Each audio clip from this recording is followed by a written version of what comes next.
conclusions about what little I can have now to the silent testimony of those who gave their lives willingly for our religion.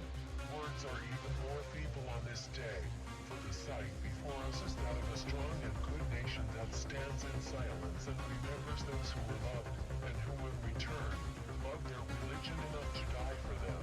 Yet, we must try to honor them, not for their sakes alone, but for our own.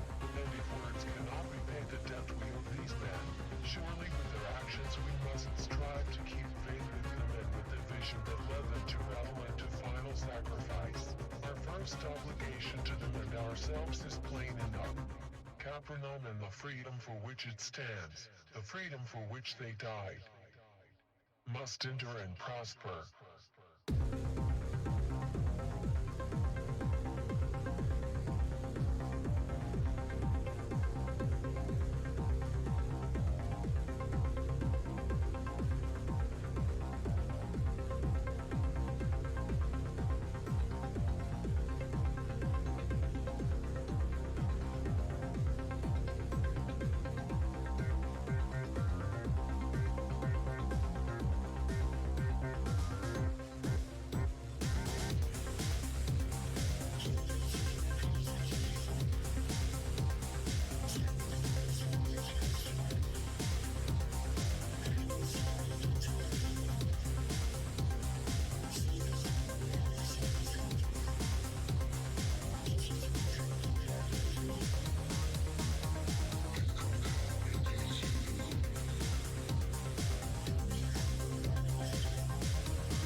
And hello. We're here with week two.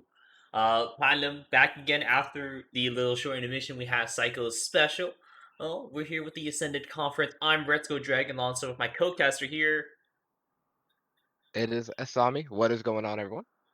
and we have some pretty special games today. So we have one game to finish up here before we go ahead and jump right into the thick of things.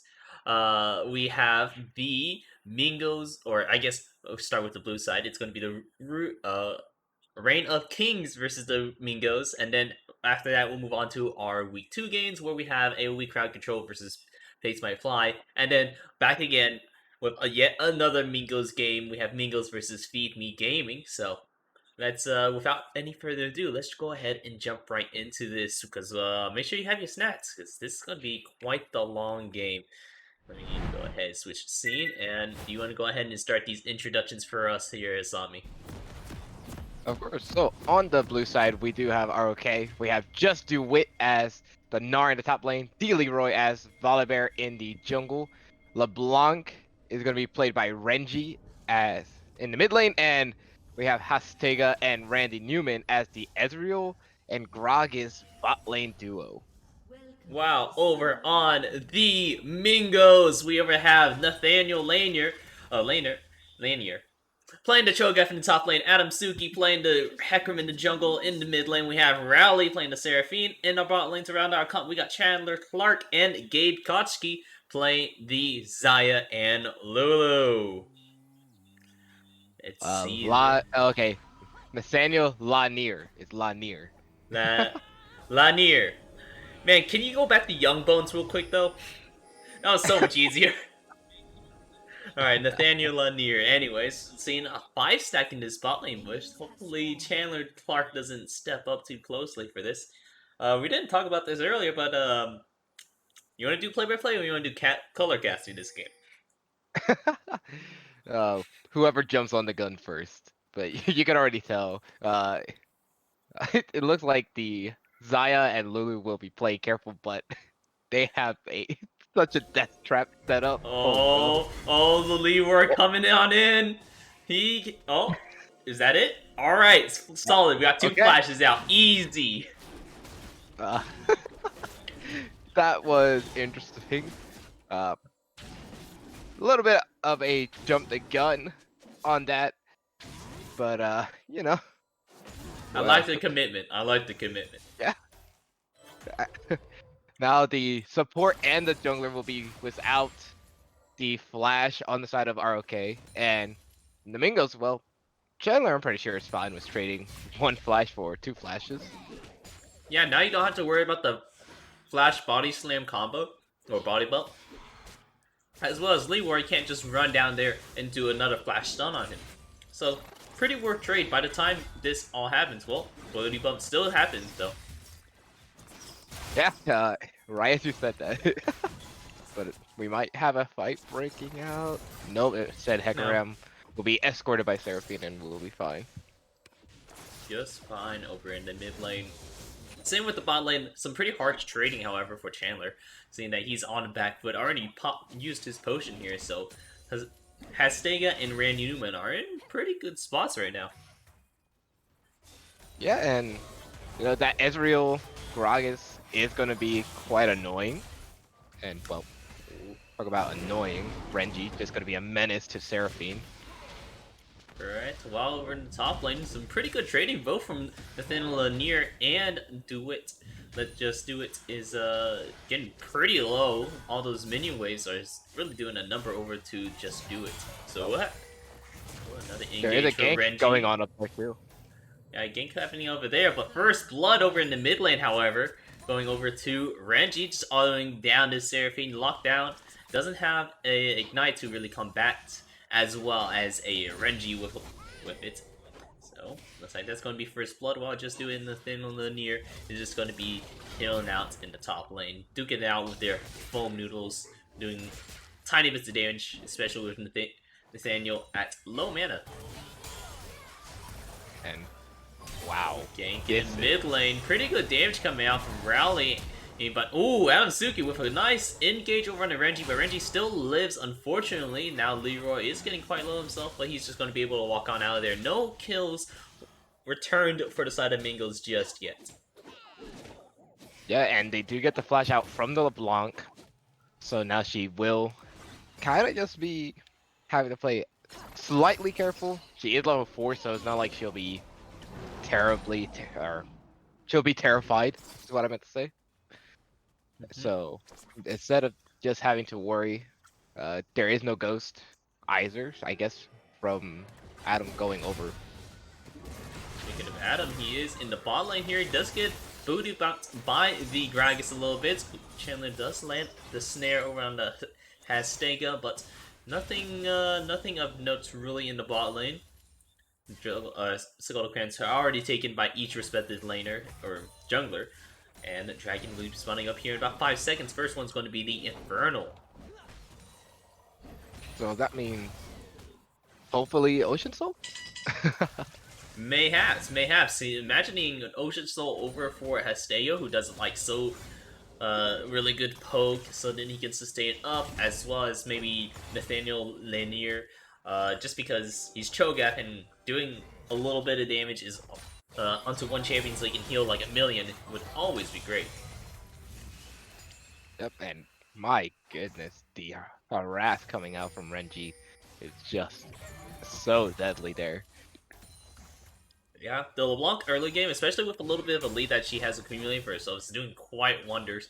Doesn't necessarily land the chain, so that Q is not going to be able to proc the mark, but still pretty nice damage overall. Yeah, he forces Rally out of the lane, and now Rally will have to come back. And without no teleport, he will be a level down. So this is, you know, just gonna be one of those lanes where Rally's just like, I need my allies here. Help me deal with this LeBlanc. I mean, Gabe Kochki does have a little bit of opportunity to try to maybe make some runs off to help out the mid lane, but typically as a Lulu, I don't think he would necessarily do that. But in the top lane, however, it's going to be a gank and over onto Nathaniel Lanier, while Renji is also being run down by Ansuki. He's going to get quite a bit of damage off over on Renji, but Leroy is here in order to help out. Same with Just Do It. He is level 6 there. I'm looking for the engagement. So is Rowley. Rowley gets a nice 2-man stun, but it doesn't matter. Just Do It. Managed to lands Adamsuki against the wall, so that's another kill over for the side of the Reign of Kings. Ooh. So Reign of Kings are showing that dominance in their early game, which with the kind of team that they have, it should be like this.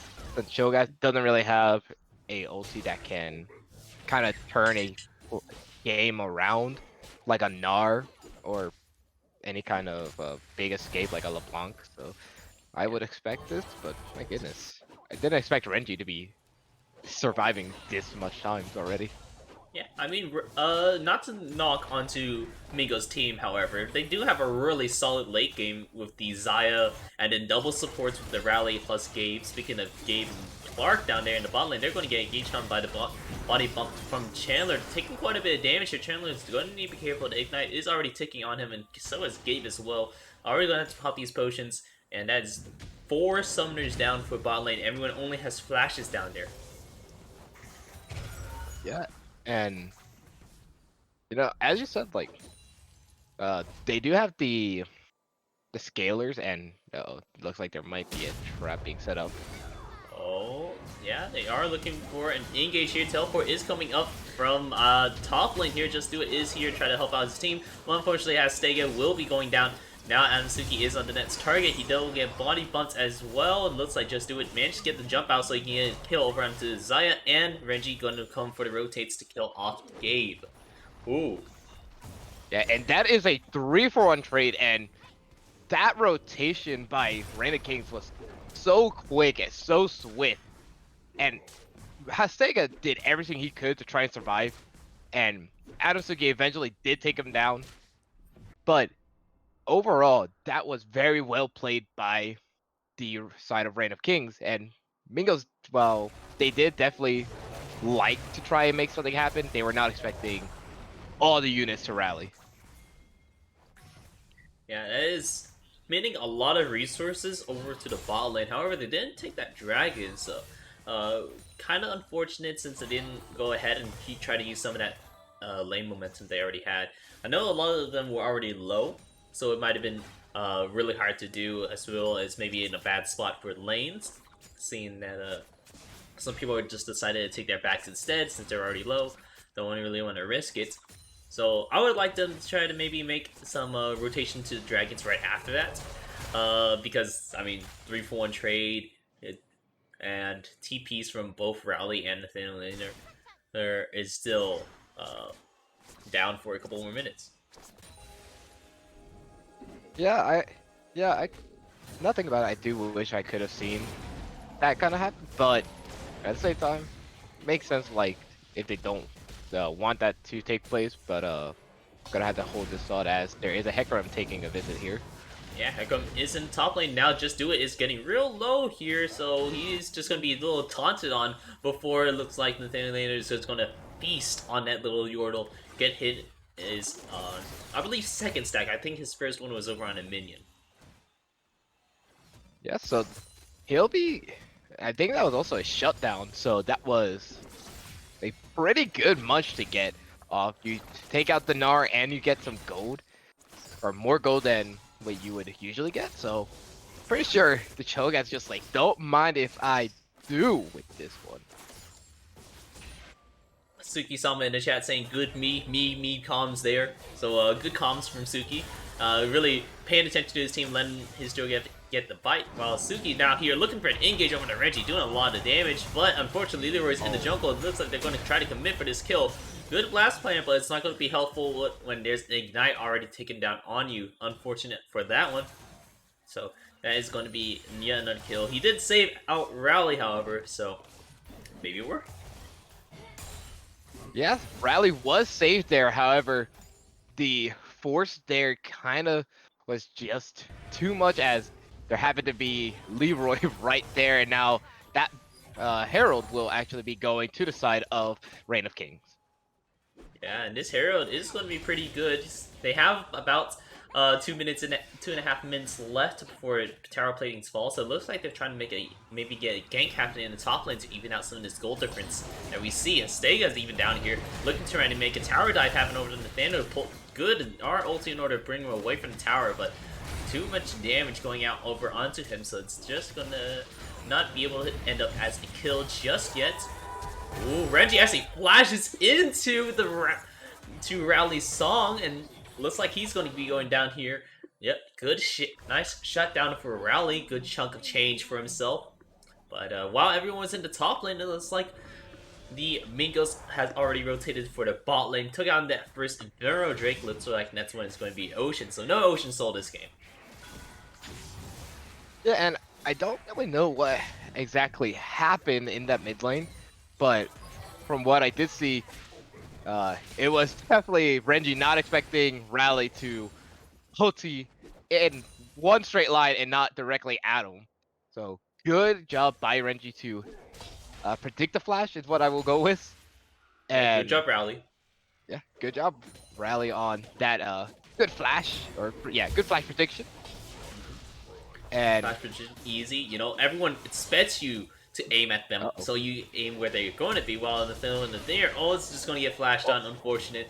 3 proc from Just Do It alongside the grass proc. So he looks like Nathaniel's going to be going down, and he still has his feast up. That means it either just came up there and he wasn't able to get it out, or you know, he just wasn't low enough in order to actually finish off that kill. It's pretty unfortunate for Nathaniel, but he has Rowley going up in the top lane to cover for him pretty nicely. No objectives really happening neither bot or top for neutral objectives wise, so just going to try to go ahead and try to cover for some of these lanes. It's a pretty good option for both teams. yeah, I mean, you send up the range combatant to hold the lane, and you send the Cho'Gath to deal with the LeBlanc, which, I mean, really, no matter what, it's a pretty good change of pace for both sides, but looks like there is going to be the reset. No, it looks like Riley actually changed his mind on that one, so no reset, but we do see it will be Nard dealing with Seraphine in that top side. Yeah, just for the moment, at the very least, he's trying to get a little bit of an engage off. Got some nice tradings with Just Do It, so... Yeah, Seraphine definitely has some pretty nice advantages in this fight. I don't know if he has the overall advantage, but Rally is definitely playing to his outs as well as Just Do It. Just trying to make sure he can maybe make through his lane and maybe even try to continue snowball his lead, seeing that he's Form 1.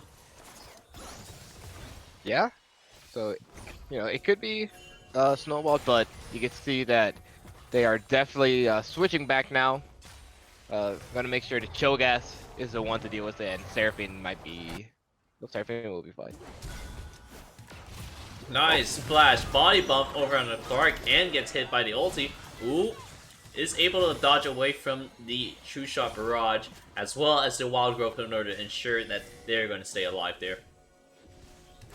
Yes, so that is both ultis coming out, and oh, well, fight continues. Yeah, Amsuki is charging in there with the devastating charge. He's getting quite in there. Amsuki does not actually pick up the kill there because of the flash from Hastega as well as the heal. So he's not going down. Amsuki is still in the bot lane, so he's trying to make something happen. Gabe is reacting so he can try to maybe help out Amsuki. Amsuki is extending a little bit, but he needs to be careful. He is going to get stunned up, but he is under tower, so he's not going to be as vulnerable as opposed to other. Yeah, and really, it was good responses by both junglers to just know when to go in and when to get out. And Adamsuki almost took out Hastega. However, Hastega, with the a small little leap away, was able to save himself from the Q from Adamsuki. And oh, Ooh, Rowley still lands that charm over there. He's going to be flashing over the wall, so he's going to be able to get out of there. But still a little bit more of a pursuit. Amsuki is here to make sure that Rowley does get on out of there. Oh, then there goes all of his minions as well, all over the Rowley. You know, nice tatses. I mean, might as well. Rally's just like, look, I got out of there alive. At least reward me or something. Yeah, he said he wanted a gold medal for getting out of there, you know. And he took some gold away from the jungler there. Just going to be grabbing that a couple resets. Rowley picking up the Liandry's Torment. Anguish? It's Anguish now. Yeah. Lion uses Landry. Anguish, getting some nice extra damage here. Going to be really useful against Just Do It, who's going to be quite the tanky Gnar into this late game, seeing that he's already 4-1. Yeah, and that back might have just messed with Gabe there, but they do have reinforcements for this next dragon fight now. And everything frozen for me. Oh, well, Nathaniel is going to be running through it. Hopefully that fixes everything. And then he is able to grab a kill. And Adamsuki does fall over to Astega. Rally is here now along with Nathaniel, but unfortunately he's going to be falling down as was the Astega. Oh, nice barrel coming out of Randy Newman in order to block away Nathaniel away from Astega. He doesn't have Feast available, so he's just going to be auto-attacking down Randy Newman not having his abilities up, so you can't be seeing him. Wow, Astega, nice, great. Man, I can't remember all his abilities. E in order to get out of there. Randy Newman does another body bump in order to get closer. Ooh, Gale Force in order to try to get the E off, but unfortunately angles were not in his favor in order to pick that up. Gabe is just going to be falling there while Nathaniel is going to take his back, knowing that he'd rather go ahead and sacrifice the life of his support rather than potentially get a kill, but guarantees that he falls as well. Here comes the double TP coming out of Nathaniel. That was his plan all along. He's back in the fight along with Adamsuki. They're going to go straight onto Leroy here. There he goes. Now Just Do It. It's all alone with the dragon. They're walking around towards the bot lane. Nathaniel is on his way to make it out, but now Stega is able to get that. I forgot what it's still called anyways, and Nathaniel does eat onto Just Do It. I'm just gonna keep sawing it Ezreal E until I remember what it's actually called. Rally is gonna get engaged on by Renji. Nice spam of abilities into that bush just in case they were still there. It looks like Ansuki is looking to make us take another shot. If we're playing the drinking game, we can take a shot for every time Minko's jungler dies, and here comes the next shot. Make sure you have it ready. There it goes. Yes, the phase shift from Astega saved him so many times in that fight, and I will say that I love what Chandler tried to do with the blade caller, or something like that. Well, I mean, we're watching this game, so we can go ahead and check all these names. Yeah. So let's go. Okay, so let's start with Hit. Arcane Shift, almost there. And then switching over to here, it is the Blade Caller. Blade caller. Yeah. Arcane Sag. Arcane Sag, indeed. Well, a good afternoon to you, Mr. Plen. But there was so much that happened in that fight, and it's very tough to really try and just tell what happened. I mean, first, it was a great start of the fight for the side of Reign of King, and it looked like everything was going to go their way, and then came the re-engage, Rally with the TP, Nathaniel with the TP, Adam already on his way. It was just insane just how long the fight lasted and just how much of a turnaround it was for the side of Migos. Yeah, Migos have a 1k lead now, as well as having the 2 dragons. And I want to say, make a comment about Suki's comment, and we're in the chat. Good afternoon, everyone, except for the guy who invented blast cones. We're seeing how that worked out for him. Not a great day for Suki, at least around those blast cones, so we have to watch out for those, see if anything else happens in that case. But Addershit does get body bumped by Randy Newman again. Nice blade caller to get a good few bits of damage, but no engage going to be happening just yet. We see Rally in the bot lane, maybe get engaged on by his Stega, but at the steed, it is a 3 level difference, so have to be a little bit careful because his stats might just be a little bit bigger than yours. I don't know what you mean. Everything is even until you feel the actual power of it. That's when things change. Yeah, everything's okay until it's not, so. Yeah, see? That's what you need to remember. True. So, now, it's going to be going back. Baron is up on the board, so we're going to see some teams looking for early boarding here. Renchi's actually looking for a whole pig out onto the support. Not going to be able to fight it, just going to walk his way back. He's not going to use his ability in order to get back to his team. Well, it looks like Leroy is going to be engaging on him later. He's going to activate the ulti and make him one big electric bear. Renji does get the chains off on Nathaniel later. Man, they're just doing no damage to him. It looks like Just Do It does whiff on the ulti. He's still getting smacked on. This is a really long... Nathaniel Lanier just does not die. Never mind, he does die. He just died right there in front of my eyes. Well, it looks like Gabe Kutsi is going to be falling right soon after. I don't think he's going to be lasting as long as Nathaniel, but... There he goes. Now Rally is over into the midst. He does... Ooh, Sega does get the flash out away from the song. I don't know what it's called. Adasuki does die yet again. Unfortunately, Leroy trying to flash away from the Blade Caller, but he did not anticipate the Blade Caller to be up at all. He just saw a flash and angle, and he decided to run away. Well, it looks like it's going to be the ace from the Reign of Kings. Man, look at that. 5-1 Ezreal. He's popping off now. He has the Blessed Blade and the Essence Reaver. Yeah, and... Alright, cool. Alright, thanks, Plen, for backing me up with all these ability names. I have reluctantly not touched this game for a while, nor cast it, so I forgot a lot of these names, but thanks for the Encore is Seraphine's name.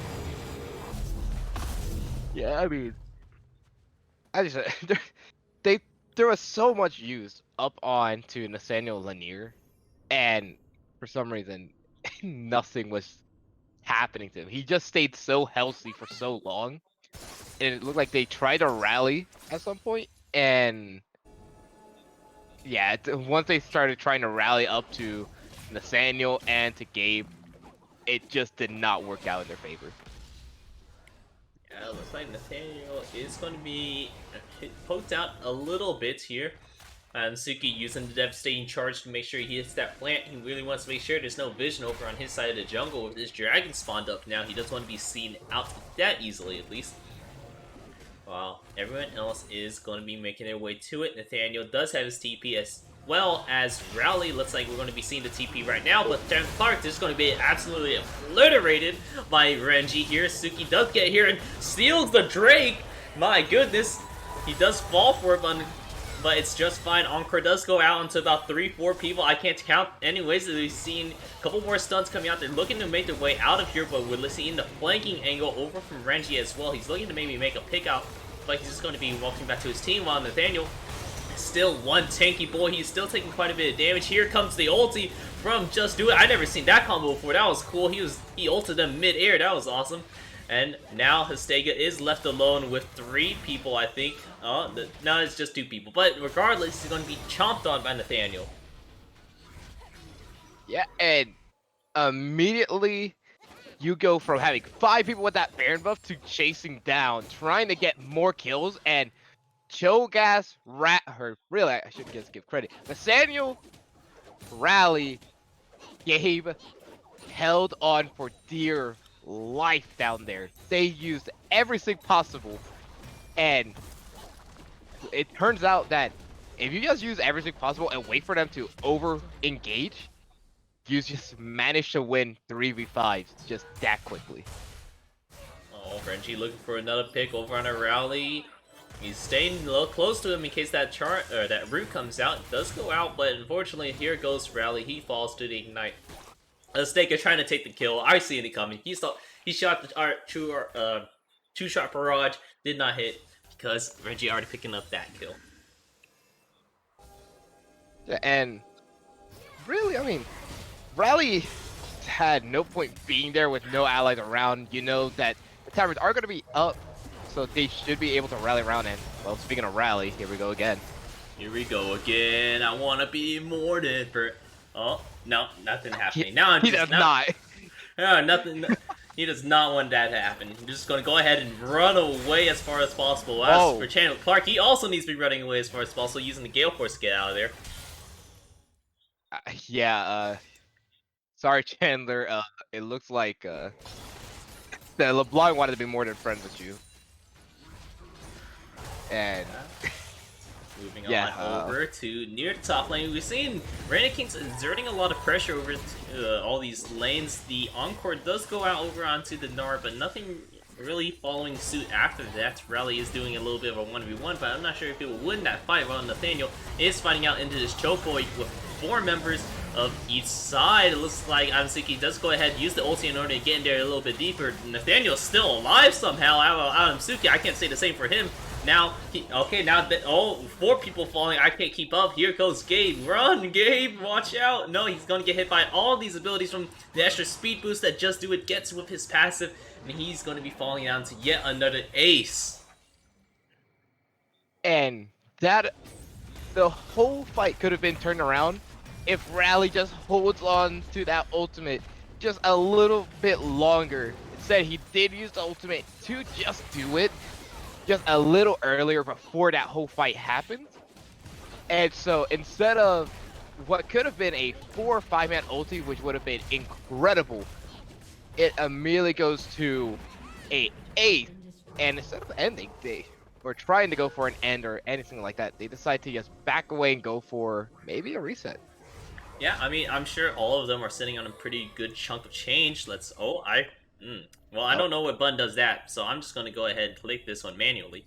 But let's look at their golds. We're seeing huge bits of gold on everyone. We're seeing top lane only a 200 gold difference, but they're both at 1,200 or 12,000 gold apiece.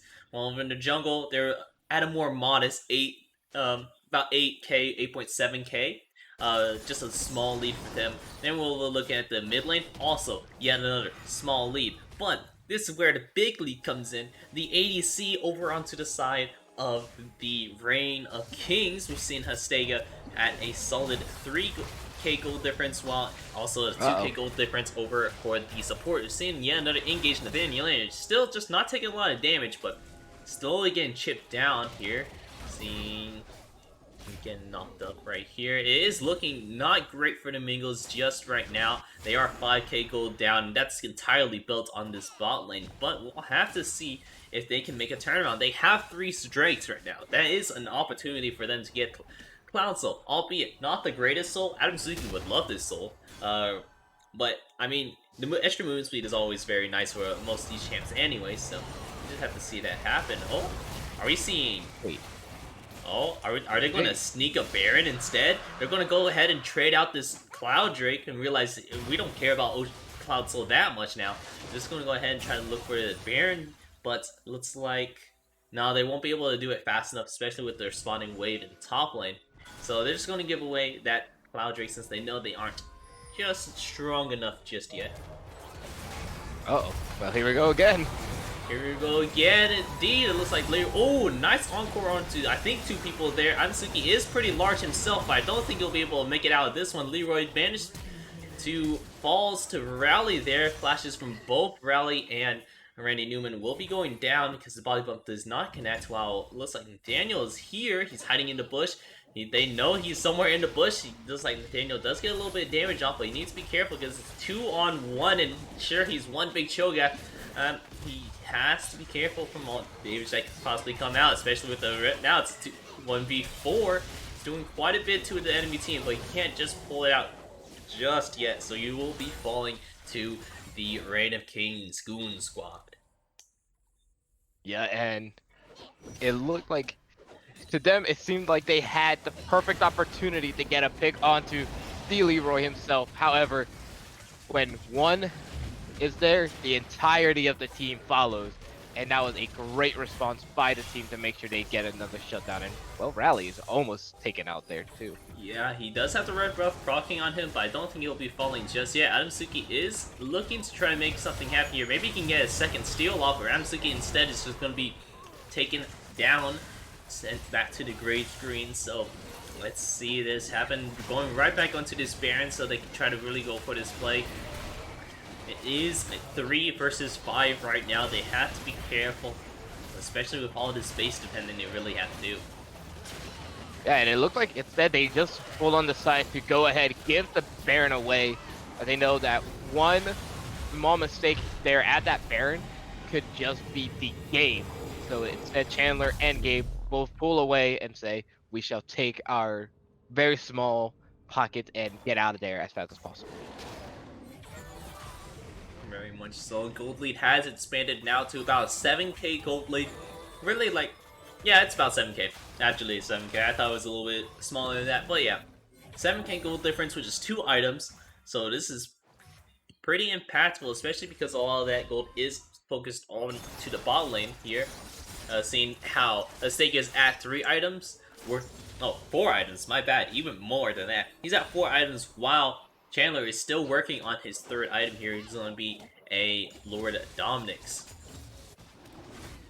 Yeah, and if you're looking entirely at this bot lane, right now you can see just how big the Ezreal is. And Ezreal 100% is at that point where he's just super strong, and I don't think you can really just send one person to try and take care of him. I mean, the bot lane duos in their entirety, for the side of Reign of Kings, you have 12,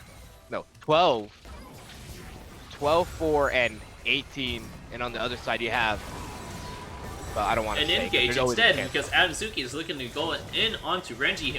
Oh, he does get it with the ramp up. He actually does get the last little auto off so he can get some burn. But Adamsuki will be falling himself, as well as that bot lane tower. We're still going to be fighting a little bit.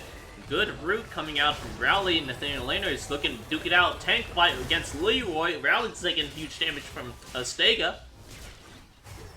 And looks like nothing too much more is going to be coming out of here. Yeah, and really, I mean, it's not like everything's over, because there's always a way to come back. We have seen these kinds of deficits quickly vanish in any kind of pro games, but this is a big margin to try and come back to, but anything is possible, especially if you are on the side of Mingos. Yeah, anything is indeed possible. I mean, one way you can look at this, Astega is going for the more early to mid game sort of Ezreal build. He's not going for the Divine Sunderer. What was it? Just Divine Sunderer. I mean, yeah, Divine Sunderer Muramana build, which is a very strong late game Ezreal build. He's instead opting in for the Dustblade Essence Reroom, but instead, looks like we'll talk about the Nathaniel later. Oh. Wow, that was a very healthy bear that suddenly entered the belly of this mecha kaiju. I'm just going to call him mecha kaiju. Now, Nathaniel Laner, seeing he's going to keep going on forward.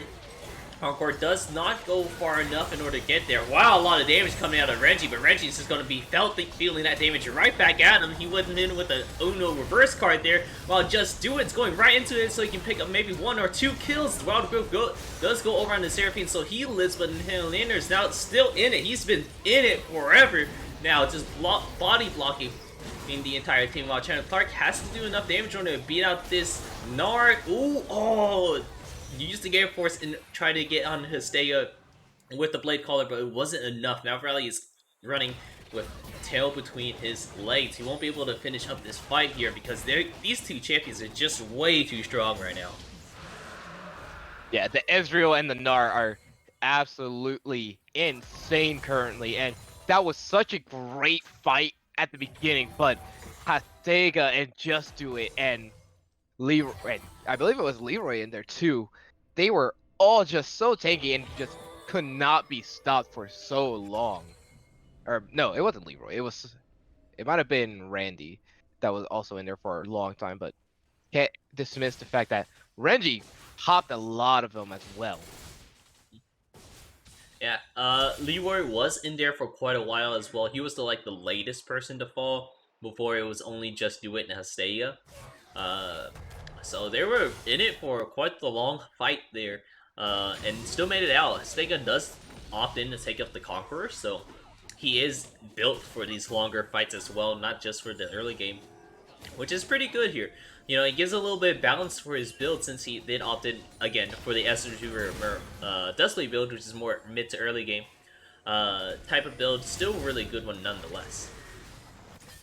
And Ren Newman is spotted out by Nathaniel, and now Nathaniel, with the help of Kochki, will be able to just stay around and be fine, but one small fight could turn this entire game around. Yeah, definitely could. We're looking to see Renekins is trying to find an opportunity for themselves in order to make something happen.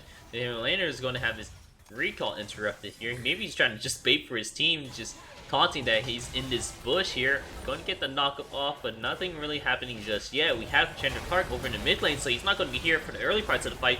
He might even get caught out here by Renji. Renji does not actually see him, so no catch out over Chandler just yet. But Nathaniel Laner's left alone. Wow, that's a big shield over on himself. Encore does ult or whiff just a little bit, and we say just do it is into the deep of it. He does get the stun off onto 3 people. Nathaniel Lander looks like he's going to be going down to stay with those legendary onto the rift now. He doesn't need that Divine Thunderer build, while it looks like Anzuki is looking trying to maybe make a pick out for his team, but unfortunately he's going to be the one falling instead. And while it's just the 3 people left, the 3 Musketeers, Dorelli, Gabe, and Chandler Clark trio trying to defend for the rest of their base. We're going to have to see the top lane inhibitor will be falling here. And pushes will be continually made. We have 30 seconds until the rest of Mingos can come back, but it looks like Just Do It has opted in for a recall, which means the rest of his team is also going to do that. So since they don't want to fight a fight that could potentially lead to the shutdowns being passed around over for the Mingos side. Yeah, especially if you are this Zaya. If you get any of these shutdowns, you're immediately set for just getting back up and being almost just as strong as this Ezreal. So really, trying to end there is just a little too scary, and you can tell like they're just opting not to even try and go for the Baronet. Yeah, instead, Baron Keynes is on that Baron route over to Randy Newman, but nothing happened just yet. We have full teams up now. Dragon spawning up in a minute and a half. This is quite the insane game. And it's a 10k gold difference for Mingos right now. They are behind by a whole 3 items. And, you know, eventually when we get to the late game part, maybe, you know, if everyone's already full built, the gold differences doesn't really make a difference at that point. Almost everyone's level 18 over on the side of Rain Kings. The only ones left are Hostega, Leroy, and Randy Newman, but those are all 3, or at least Hostega is very close. As for Mingo's side, not anyone hits level 18 just yet, so we'll have to be cautious of that note. A lot of level differences in the fight. I mean, there has to be a moment where they end it. I mean, there's such a big lead. They have the Baron buff, and your Ezreal is so powerful with this Gnar. There's no way that you would be able to not end it. But at the same time, you can tell they respect this team. They respect Nathaniel and they respect Chandler Clark, who is slowly but surely coming online. Definitely so. Just Do It is going to be just getting some pretty good damage over on Nathaniel, but Nathaniel has so much MR to really stop a lot of this damage anyway, so. Oh, man, it looks like Just Do It is going to go for a Gage here. Yeah, they are against the wall. Nice leap into the... I forgot the ulti's name. You know, I'm just going to forget all the ulti's name. But anyways, Nathaniel is in the thick of it. Great encore onto 3 or 4 people there. Nathaniel is still alive. Just Do It is jumping around, but it looks like Randy Newman's going to be falling. It's Just Do It and Hostega. We've seen them win this before. Wow, Rally, you took a lot of damage. You gotta be careful of that one. You can't just stay. Watch out! Oh, hide it. Oh no, the Dustblade does finish off the kill there. He goes invisible. So now Chandler Clark gonna have to be cautious of that. While Anzuki still trying to run down. Just Do It. Oh, that looks like Suki will be falling as well. Chandler Clark is gonna be falling as well. Man, these Titans of Rain Keynes are just doing a great job. And look at flashing the mastery over for Ezreal. He's just showing off like he's 19-2. Oh, you know, this is a little deserving. He's created such a strong lead for himself and brought back a lot of his fights. Nathaniel Laner and Gabe is stuck at base trying to defend and make sure the towers don't fall anymore. But here comes the Titans of Randy Keynes coming right back into it. Maybe looking to try to make a little bit of siege, but we'll have to just see. They did opt in to back off here because the Cloud Drake is spawning up. They're looking for yet another one. You're looking for all these extra ulti CDR buffs, but once again, we'll just have to see if they'll be able to squeeze it out. Yeah, and really, that was a fight that was given over to the side of the Mingos. However, again, they push up just way too much after such a great start to it. And the two people that are left alive are the two people that should not be left alive at all for the entirety of the fight, which is Hastega and Just Do It. And because those two stay alive, and because Hastega has so much health, he's just able to pop rally, able to just walk back down, take out Adam, and then Chandler Clark's just sitting there like, I don't have as much items as the Ezreal. What am I supposed to do against him? I can't do anything here. Not just yet, at least, because Hastea and Just Do It are already full built. This is as strong as it'll get. So that's one upside. They can't get possibly. They're done scaling. While on Mingo's side, they're still scaling a little bit. Other than Nathaniel Laner, who is full built, we still have quite a few people over on the Mingo side still trying to build up a couple few last items. So they have that as a bright side, but we still need to worry about Randy Kings just ending the game before they're even online for that. Chandler Clark still not having the greatest game right now at 2-7, only at 4 items. Yeah, and looks like they are gonna try and maybe push for an end here. It is 43 minutes in. Your team is at the strongest point right now. Will you be able to end it here, Reign of Kings? We'll have to see. 43 minutes into this game, we're seeing a 10k gold lead. Just 3 tied up for Dragon Soul. About 45 seconds until the Baron spawns up if Randy Kings really wanted to do that. Oh, Chandler Clark might get caught out here. Does use Gale Force in order to dodge away in case there was a chain. Adamsuki actually goes in pretty deep for Hastega. Hastega gets stuck and killed by Rowley. It looks like we're going to be big CC. Nathaniel Laner is in the thick of it. Nara ulti is used in order to try to take down Adamsuki, but Adamsuki is still surviving in this fight. Wait a minute, this isn't the Adamsuki we've seen for the past 43 minutes. He's still alive. Rowley taking an aggressive flash over to Renji. We'll see. He's using the blast cones to his benefits, but it looks like that's just going to be the end of that fight, and the one or both of the Titans are down actually. Just Do It and Hastega have fallen. One to Rowley. I forgot who killed Just Do It there, but that's quite a chunk of gold for each of them. And now we're moving on to this Baron here, because Adamsuki is still alive. The only one you really have to contest for is Leroy, who's a level down for this Smite fight. Right. Oh, there goes Gabe. Oh. There goes Gabe. Gabe all right. Fun. Gabe didn't want to play the game. He just decided to face check into the LeBlanc. Ooh, good route over on the Renji. Renji's actually almost dead here. Whoa, a lot of damage, and Baron is going to be falling over to the Mingos now. Oh, Adamsuki's looking for blood, however. Oh, and gets the kill onto Renji. Yeah, and Renji did not even think for the slightest that there was vision in that bush. Adamsuki noticed for the tiniest split and said, let me go ahead and punish the LeBlanc for taking out my dear support. Gabe's death avenged, and once I said that one fight could turn it around, I did not believe that could happen, but Nathaniel, Adam, Rally, Chandler, and Gabe are making sure that they can get into this, and Nathaniel has sold his boots.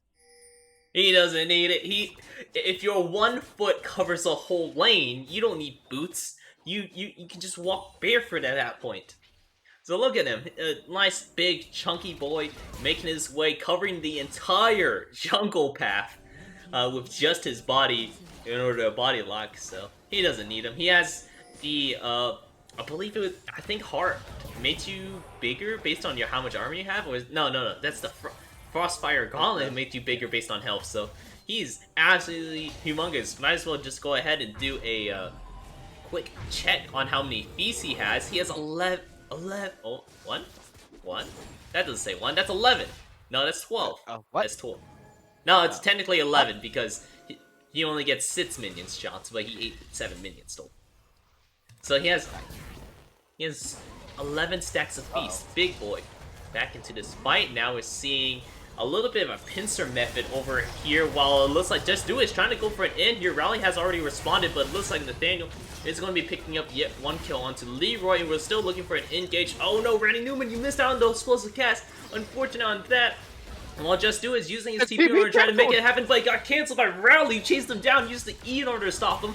And now no one's here for this Baron fight, with the advantage going towards Mingos because they have their jungler. Rowley's doing a great job cutting away from Just Do It in order to keep him on the edge to this, while Renji's on the edge of this fight as well. He can't just get onto Clark. Clark gets a little bit lower, but he has some lifesteal and deal with this, while Anzuki's just going to be jumping onto Histega. Histega, no, this is what happened to you. This is not the late game Ezreal that we come to know to love, and he has a whole minute and 7 seconds while he's dead in order to come back. Absolutely only one tower onto this Nexus for Mingos, yet they still see an opening. They're still grasping onto straws in order to stay in this game. With that Gnar TP, that could have been the biggest difference in the entirety of this game.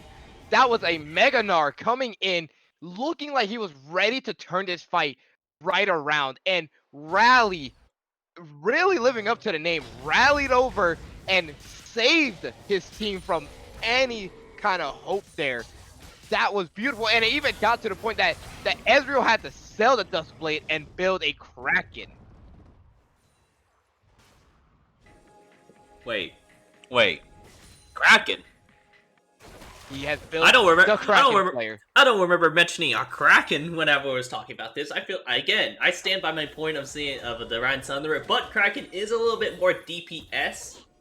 Like straight up, it's a little bit more DPS because you do auto attack a lot. You already have a lot of innate attack speed. Plus, the Kraken gives you so much attack speed, so it's not a bad item. It's not a bad item at all.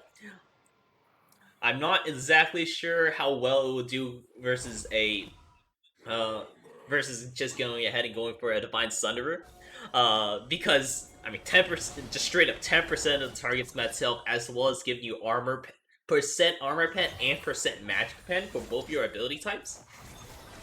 I feel like that would have been a really good option for him, especially with how much resistances that this Nathaniel laner has opted in for himself. But, you know, true damage goes through all resistances, so, you know, maybe that's what he was thinking there. Yeah, and just want to point out, this was a 10k gold deficit at one point. They did the impossible, came back from it, and now it's only just 0.2k. Only 200 gold difference. We've seen the TP coming out of Nathaniel here, so he can get right into the fight. We're going back to classic NA ramming through this mid lane. It looks like Leroy is trying to make a charge over on Nathaniel, but doesn't have his whole team here. And Encore does go out onto 2 people here. It looks like Clark is in a fight here, and Nathaniel's still alive. He's just a monster. He gets a kill onto Reggie. Here comes Leroy. He falls as well. Just Do It tries to use his ult to push him away, but it's not going to do it as well. Here comes Suki from the side, and Rally picks up the kill there. And this is the comeback! This is the comeback that looked impossible just 10 minutes ago! They had the chance to end it!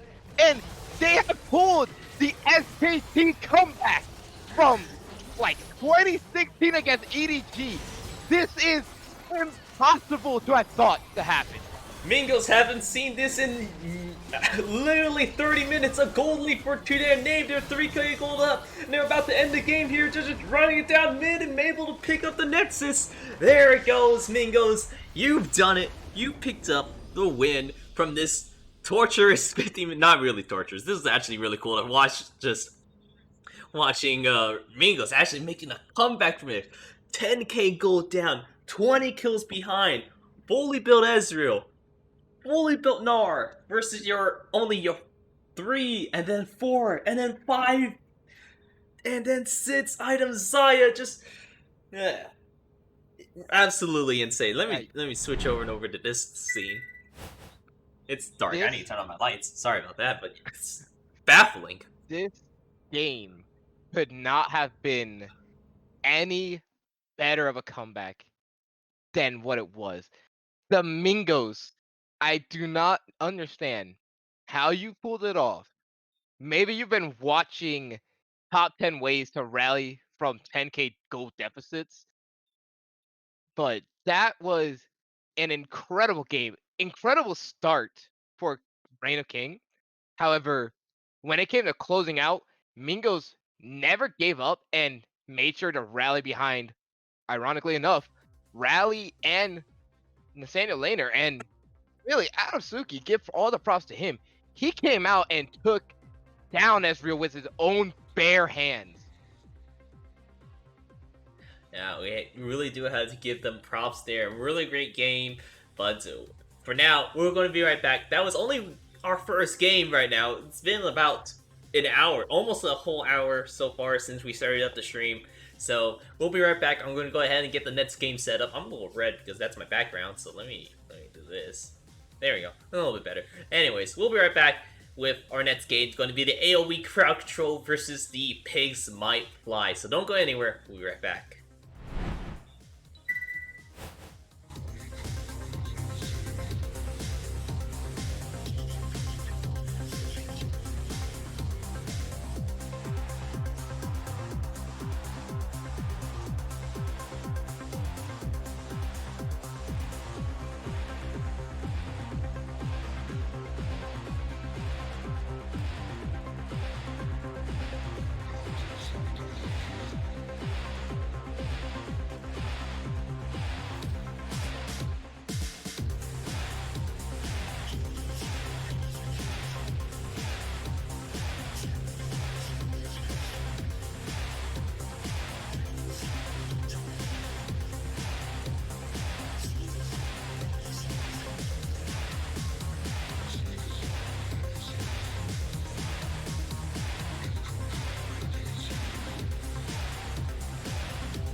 And we're back once again. Hello, hello. We just saw an incredible Mingos versus the world or the Reign of Kings.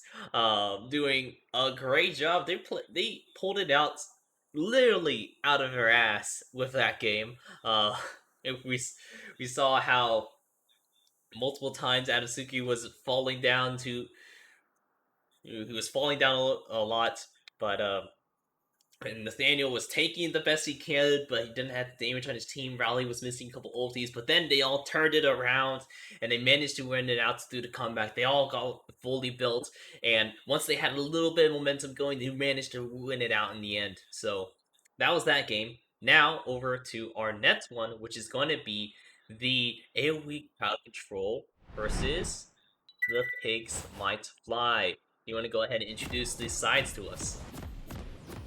Yes, sir. On the side of AoE crowd control, they have Nick War as the Gnar in the top lane. We have Sleeping I Ain't Sleeping Giant, as probably. the wait, You just Sleeping combined the G's. Sleeping Sleeping Giant. Giant, yeah. Sleeping Giant, yeah. Sleeping Giant as the Olaf in the jungle, MMT Vora as the Azir in the mid lane, and Captain Booty Hole and AoE CC Sub as the Kaisa Galio in the bot lane. While over in the top lane, we have Top Night Slushy as opposed to Midnight Slushy. Playing the Gragas in the jungle, we have Water Bear playing the Jarvan in the jungle. In the mid lane, sorry, Saigo. I believe we went through this. Duelos asked them over in the Garrett chat, and he said Saigo. Saigo gets Suga? Man, I'm just messing it up. I'm alright. Playing Set in the mid lane. Now, in the bot lane, we have Robot Droid and Duelos playing Jin and Tark. So, that's a little bit early trading coming out of from both sides. Something Slushy able to land that cask barrel.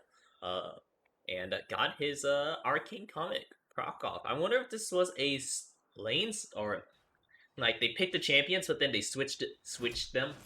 Like I know these are the typical lanes where they go, but I am curious if they decided to switch champions because they decided this matchup was a little bit better or not. Yeah, it seems like it might have been just a decision to just switch the trades here, since Sets W really is just gonna keep getting used over and over again. So for him to be against the Gnar, it would make no sense to really even have him there. So instead, you put someone who can equal the range possibly, and also be a great engage for this Jarvan. I do like that kind of switch up. It's pretty nice indeed.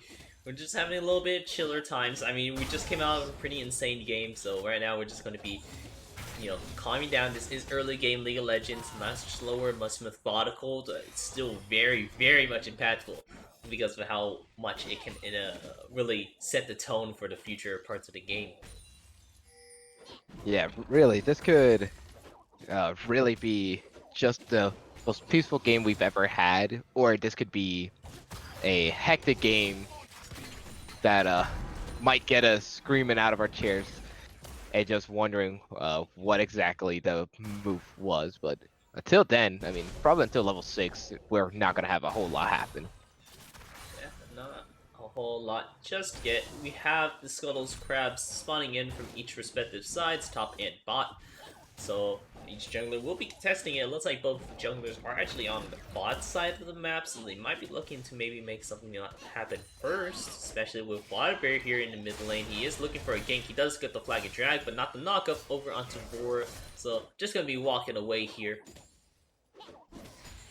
Yeah, and really, you can see like there's a lot more people coming over just in case of anything happening, and looks like there's gonna be a fight here. Yeah, good rotations from the bot lanes of both sides in order to try to respond here. Kind of Booty Hole wasn't able to because he's taken out a minion wave, but Sleeping Giant is here in the mid lane now. He's looking to try to get some good damage. Nice flash coming out of Sleeping Giant, but he gets a full blunt of the Haymaker to get first blooded on over in this mid lane, while Waterbear is looking to maybe make a little bit more happen, but instead he drags then flags the Azir, not going to be able to get a knockup, not going to be committing it, at least. Yeah, and really, I think that's just might be a little bit of miscommunication on the side of AoE, and it seems like maybe Sleeping Giant thought that there was no Haymaker available at the time, since it is a pretty long cooldown. So he immediately flashes away, thinks that he can possibly take out Saigo, and immediately Saigo says, "You've activated my trap card. Thank you for the first blood. Thank you for the extra money."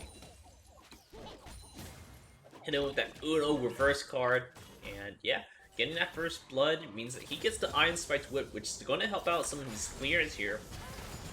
Seeing that Tiamat no longer has an active, Iron Spiked Whip has taken up the role of that.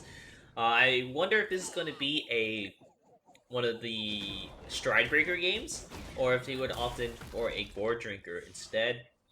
Gore Drinker gives a lot of survivability, while the Stride Breaker gives a little bit more kiting power, so he doesn't get necessarily kited out as much, as well as maybe going for a little more flashier plays, such as doing the Stride Breaker into a Base Breaker. Well, for now, it looks like Nick Ward is getting some pretty good damage off onto Nick Top Knight Slushy. Sorry, I'm just combining names now, but nothing to come out of it just yet. But Water Bear, oh, predicted flag and drags over on a Nick Ward and picks up a kill for himself. Whoa.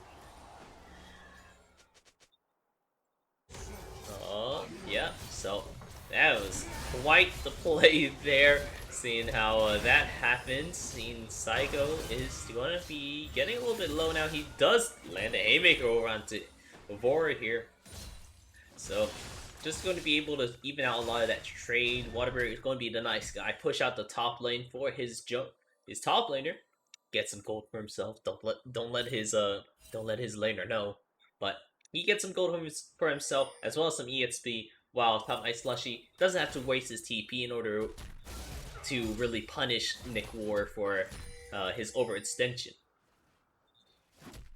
Yeah, and now both mid laners have that level 6, and the jungler on the side of Pigs Might Fly has his Cataclysm, so he's gonna be pretty bold and confident now, and you can already tell that it looks like there might be something being planned for this bot lane here. We do see two more coming down for the rotate here. Duelo's already taking out a couple of wards to really get this early dragon pressure, while in the top lane they are going for an engaged. Nick Ward is activated into his Mega Narc form, but not yet able to really get the ulti off Saigo. However, it's going to be getting right onto MC Aura, and uses the showstopper into the haymaker and picks up the kill for it right there. So now it looks like they have complete dragon control. Going to go ahead and pick that one up. While Top Knight Slushy is going to be continually farming under tower, just because it is a range versus melee matchup for this top lane.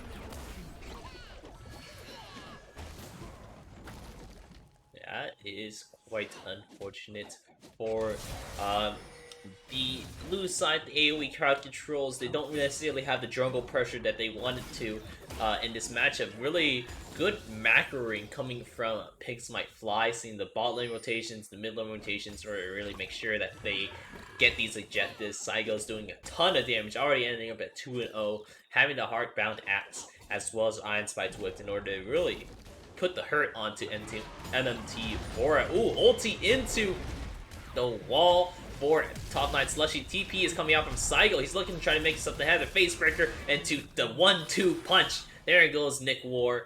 And oh, were they able to spawn him out? No, it looks like they are able to just back away there. Waterbury already clearing out this mid lane for his laner who had to use TP.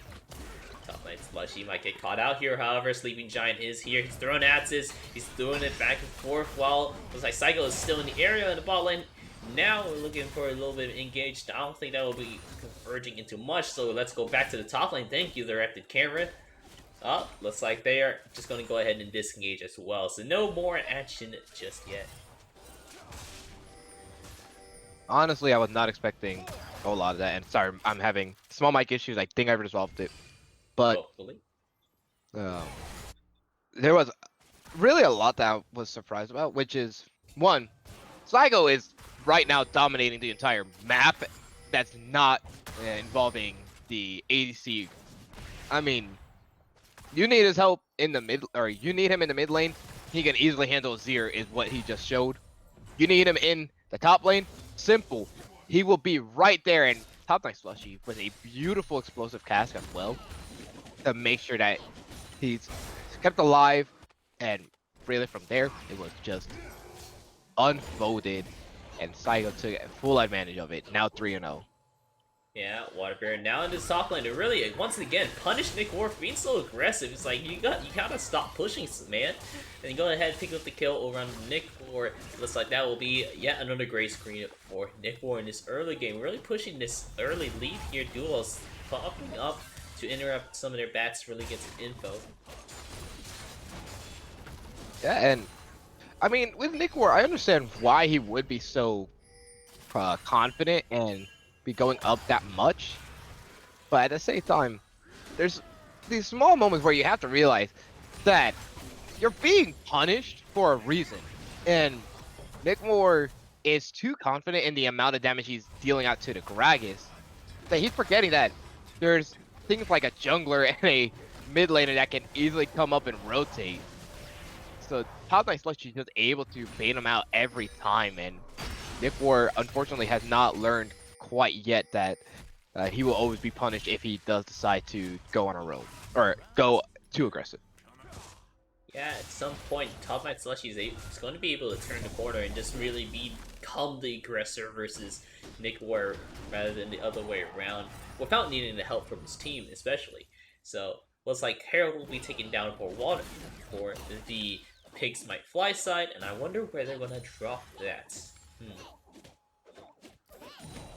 Well, really, no lane is like extremely winning, and you can see Waterberry is playing more toward that top and top and mid lane. So potentially it could go over to Gragas just to give him more gold and give him more of a dominance. But you can see Galio is in the area, and they know exactly what the plan is for the J4.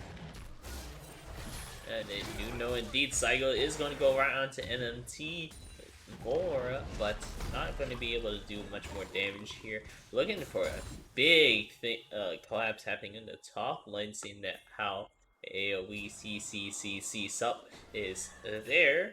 3-man strong, but no objective really be had, so they were kind of just wasting their time a little bit. Seeing how Ken Booty Hole has to play so far back, while because everything's happening. Oh, wow, a lot of things just suddenly happened at once. AoE CC is going to have to flash out of the Cataclysm there. TP coming in from Top Knight Slushy. He still wants to make something happen. He has a speed boost from TP, but I don't think he'll be able to necessarily catch anyone out with that explosive cast just yet, so he doesn't throw it out. Ooh. And that flash by AoE was perfectly timed. They were not expecting that flash to be right after that, but as you say, Captain Booty Hole is being severely punished, or was. And my goodness. Ooh, Oh, well. the combo! And Saigo picking it up with the Stride Breaker here. Now it looks like Top Knight Slushy is going to be run down just a little bit here. Sleeping Giant is going to be pulled back. Top Knight Slushy is able to get out of there. Dulos being the good guy, make sure that Top Knight Slushy gets the buff on terms of the invulnerability. Nick War still looks for something to happen because he has his ulti, but his team pings him away, telling him to back off, seeing how Ken Booty Hole wants to take a reset here. Probably has a lot of gold under his belt. Yep, and, well, Nick, just letting out some frustration there onto Saigo. That is highly understandable, seeing as how, right now, J4 has a small kind of tent, and only more punishing now gonna happen, and this could easily be the bot lane tower taken, but so much tower shots also eaten by Waterbear.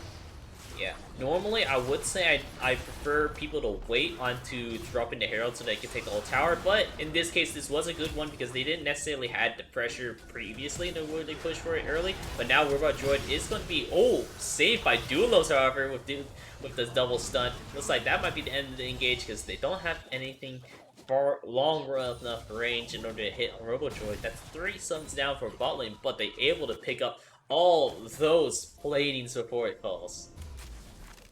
Yeah, and Duelos there, the savior for this for these two.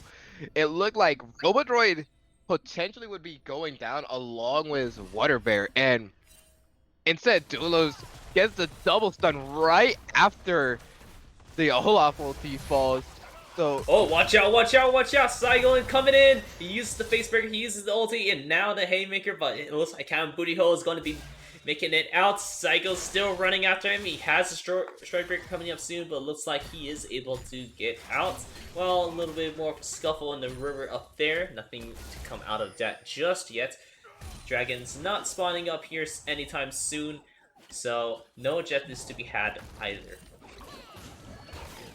Top lane, however, top lane Slushy is really inserting his his little bit of dominance. Waterbear actually left the game for a little bit, but I'm sure we had a little bit of pause and he came right back. Nick Ward is taking a little bit of damage here. He does go into Mega Form, so he's evening up the health a little bit, but it doesn't matter because it looks like Sleeping Giant's here. He misses the axe, however, and now does top lane Slushy does not pick up the kill. Waterbear is here. He's trying to pick up maybe something on the board, but now he gets hit by the Emperor's Divide. Cataclysm's back onto Bora. He picks up the kill with the dragon. Now Sleeping Giant sees his target. He's going on to the next one. And I don't think this is going to end up as a kill, but I might be wrong. Sleeping Giant could be going for a tower dive. No, he does not. He opts in. That is something he does not need to do, but the flag gets dragged over to Nick Ward. Flashes away. Right now in the mid lane, we're seeing them siege down here. AOECC support is not going to be able, or C. A lot of C's. C's to the 4th power is going to be going down. yeah, and that delayed the back of Nick Ward for so long, and really, I do not understand why Nick Ward did stay around for so long, and really, I mean, Waterbear did a great job at making sure he could get a kill there. Onto MMT Vora, who was not expecting the J4 to actually full-on engage when he saw 2 others there, and, well, there may be a new target in the area. Yeah, it looks like we're going to be a payback in return for the AOECC, a 4-man, 5-man potentially up top. They are going to look for grabbing this second Herald immediately, just doing a couple sit-ups. Psycho knows he's strong. He knows, and he knows he has to keep up that daily workout regimen. He really needs to keep those rock hard abs up top. So now we're moving on to this Herald here. We're going to be taking it down. Focus is right there since they already take down bot tower. They don't need to go for that. While Saigo is looking for a little bit something onto Nick Ward. Nick Ward is going to get a little poke out. He's going to transform into Mega Gnar here soon. There he goes. It looks like he's just going to be the Herald here. Yeah, Saigo just making sure that he could get Nick Ward away. They will get the second Herald. So Shelly collected already. This will be the thoroughly coming out onto the Rift now. And right now this is going perfectly executed in the books of Pigs Might Fly. Yeah, Pigs Might Fly, right? Yeah, Pigs Might Fly. Okay, I just want to make sure I wasn't mispronouncing their name. If their name was like Pigs Do Fly or something like that. Pigs shall fly. But here it goes. Duelos is going to be face checking, unfortunately, into a 4-man. Duelos is activating his ulti a little bit early. He didn't get his W off soon enough, so unfortunately he's going to be dying with that ult. Not be able to drop onto anyone. No engagement will happen. It's a 4v5 here, but Saigo is still pretty strong, however, as well as Waterbear. They have their full item built, and they haven't taken a reset. Here it goes. Saigo, he's going in deep, he's looking for Captain Booty Hole, but he doesn't necessarily gets it. We have the sniper coming down from Robot Droid, but he doesn't necessarily hit the Kaisa. So unfortunately, it looks like they're going to have to be backing away here. Robot Droid is on the run as well. He's trying to make sure he doesn't get hit, but the bot lane tower has already been taken. But now focus is back onto this Drake. It's 5-man strong versus 4, while everyone, well, 2-man are already in the base, trying to just go ahead and take a reset. Yep, and the engage was great by Saigo. The only issue was that there was so many people just way too low or way too far away, and Robot Droid, while he did have that curtain call, he could not really open it up. He had the curtain call there, he was trying to open it, and each shot just he could not get it. So Saigo's engage fell flat. Sadly, Duelos not being there as well also kind of meant that if you're engaging, you have to full on just full send it. So once he went in, it was just left up to them to really try and take matters into their own hands, and they just could not follow it up. Yeah, follow up indeed. But now Nick Ward is looking to try to make some pretty aggressive plays over top line Slushy, but just overall a trade nonetheless. No more ulti for the Gnar, however. Yep, and well, I think we've seen a story like this unfold before. Gavin Mudiho has to be very careful. He is in treacherous position. Yeah, he is already backing up. He saw the Herald who was being dropped here, so it is going to be yet another bot lane siege. They're looking to make more things happen around the map here, really taking advantage of all this pressure. Oh, great ulti from Top 9 Slushy in order to get a combo of Nick Ward into the tower. Look at that. You love to see those unless you're a Nick Ward, but now the Captain as well as Dark ulti is going to be going down. And Spirit's Divide does block off a lot of it, so the call won't be picking up any kills here, while Saigo is going to be haymakering, but not really getting too much damage off. Saigo is getting pretty low. He does fall, but the AoE CCCC is going to be falling as well. Only one left is now Sleeping Giant, but I don't think he'll be able to defend the base by just his lonesome.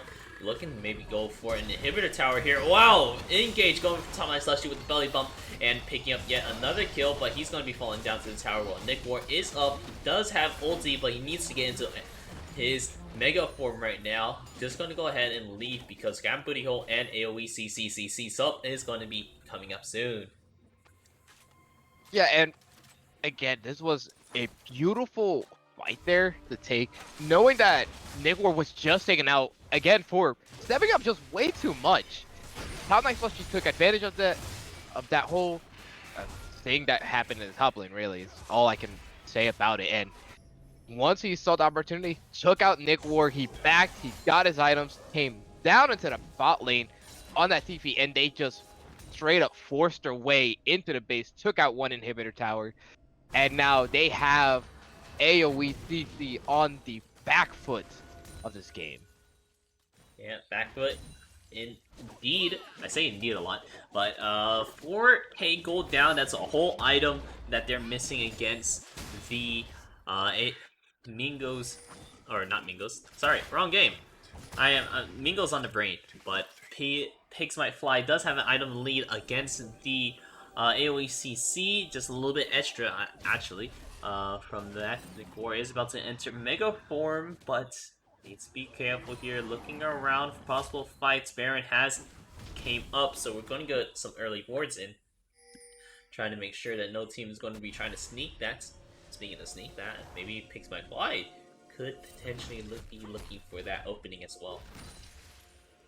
Yeah, and you can really tell that they are making sure that there's all the vision in the world on their side because of the Baron being up.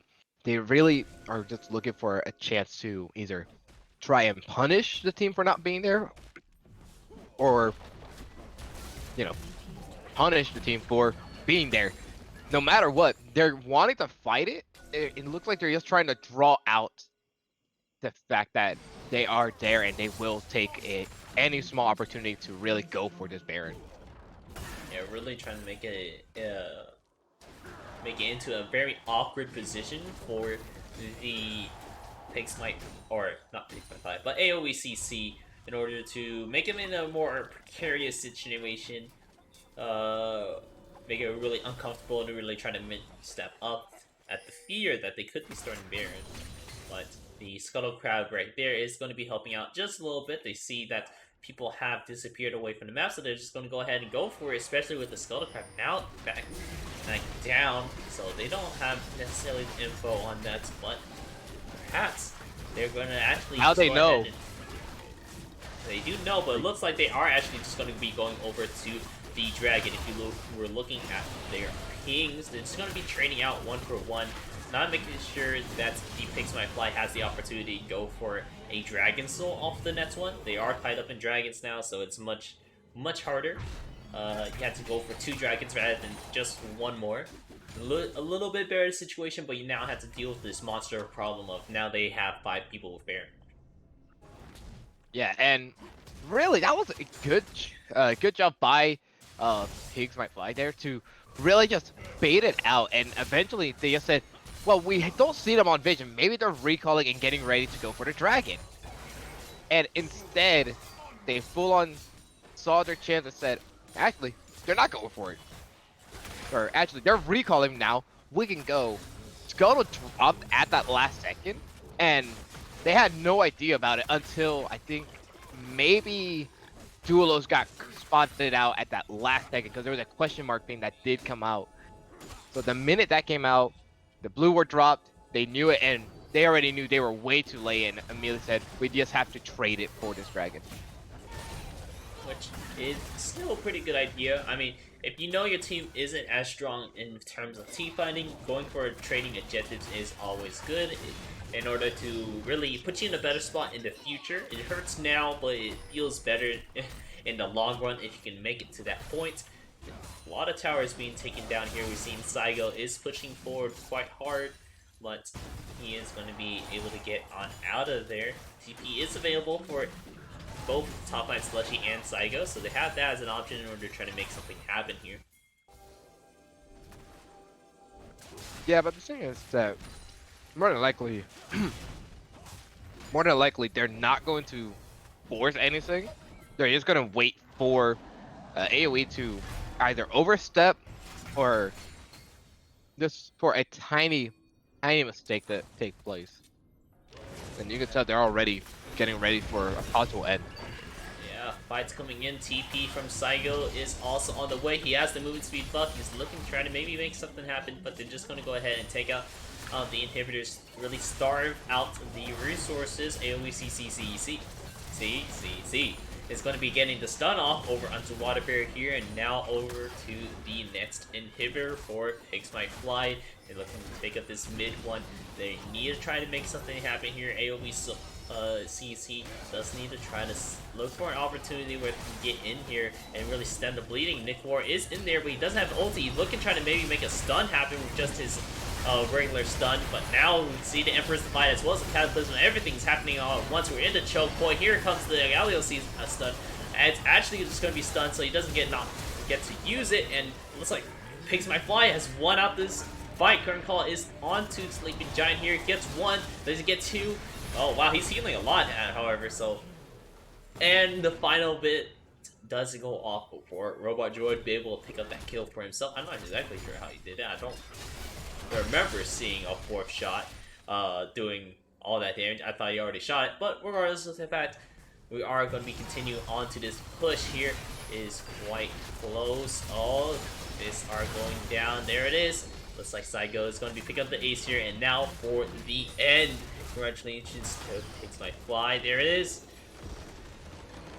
Good job to you, Pigs Might Fly, for winning that one out. Just overall, really good macro plays, I want to say. If we're looking around, if we look all around the map, we saw really good rotations coming out from bot lane, really good comms that we saw. If Waterbear wanted something to happen, he had his team on right on his back as well, where Saigo would be able to come on, rotate over, or maybe if they were trying to do something bot lane, we had the bot lane in a better position because they wave managed so well in order to get and make sure they had a pushing wave.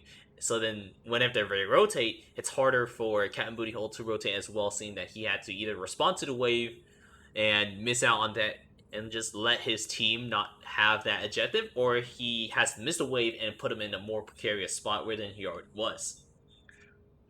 Yeah, and Nigor really was unable to come online as well, which really hurt him in the later stages. Every time he wanted to maybe get something onto Top Next Slushy, but every time there was an answer, and Waterbear dared to make sure he countered him and matched him on every single push, just kept hurting him and his team more and more. And while Nick Ward definitely was a small problem with the amount of kills that he was being or providing over to the other team, he was also having to try and be the playmaker.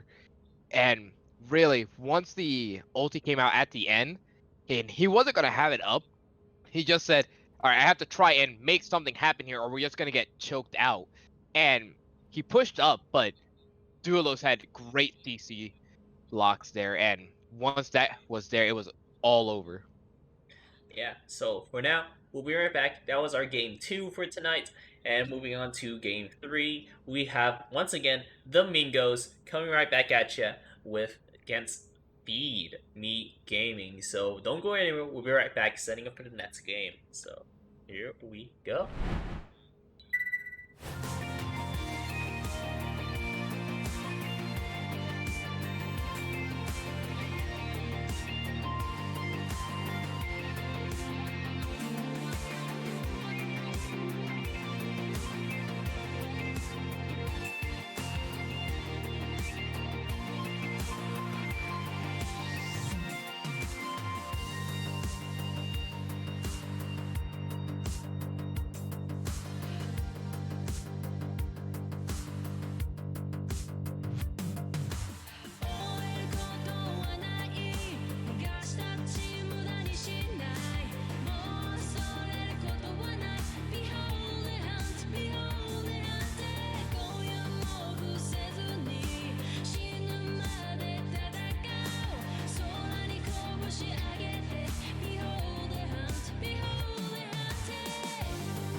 And we're back once again. Now, to finish all off, we got the Mingos versus we just saw Pigs Might Fly versus the AoECC.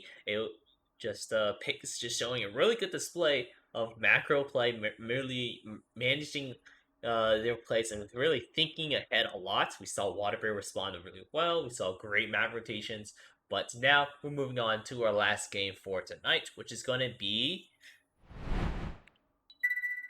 the Mingos versus Feed Me Gaming. So you want to go ahead and introduce these teams to us? Yes, sir. This time I will take the red side of it, and on the red side we have Feed Me Gaming, and we will be having Nathaniel. Wait, So game still pause. are you There we go. there?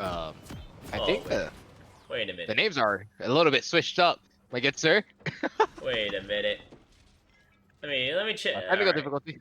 technical difficulties. Let me check this game. I swear I picked. All right. Well, while this is happening, you can go ahead and look at my face. Hi. All right. Let me. All right. So I think I caught that one, huh? Mingos.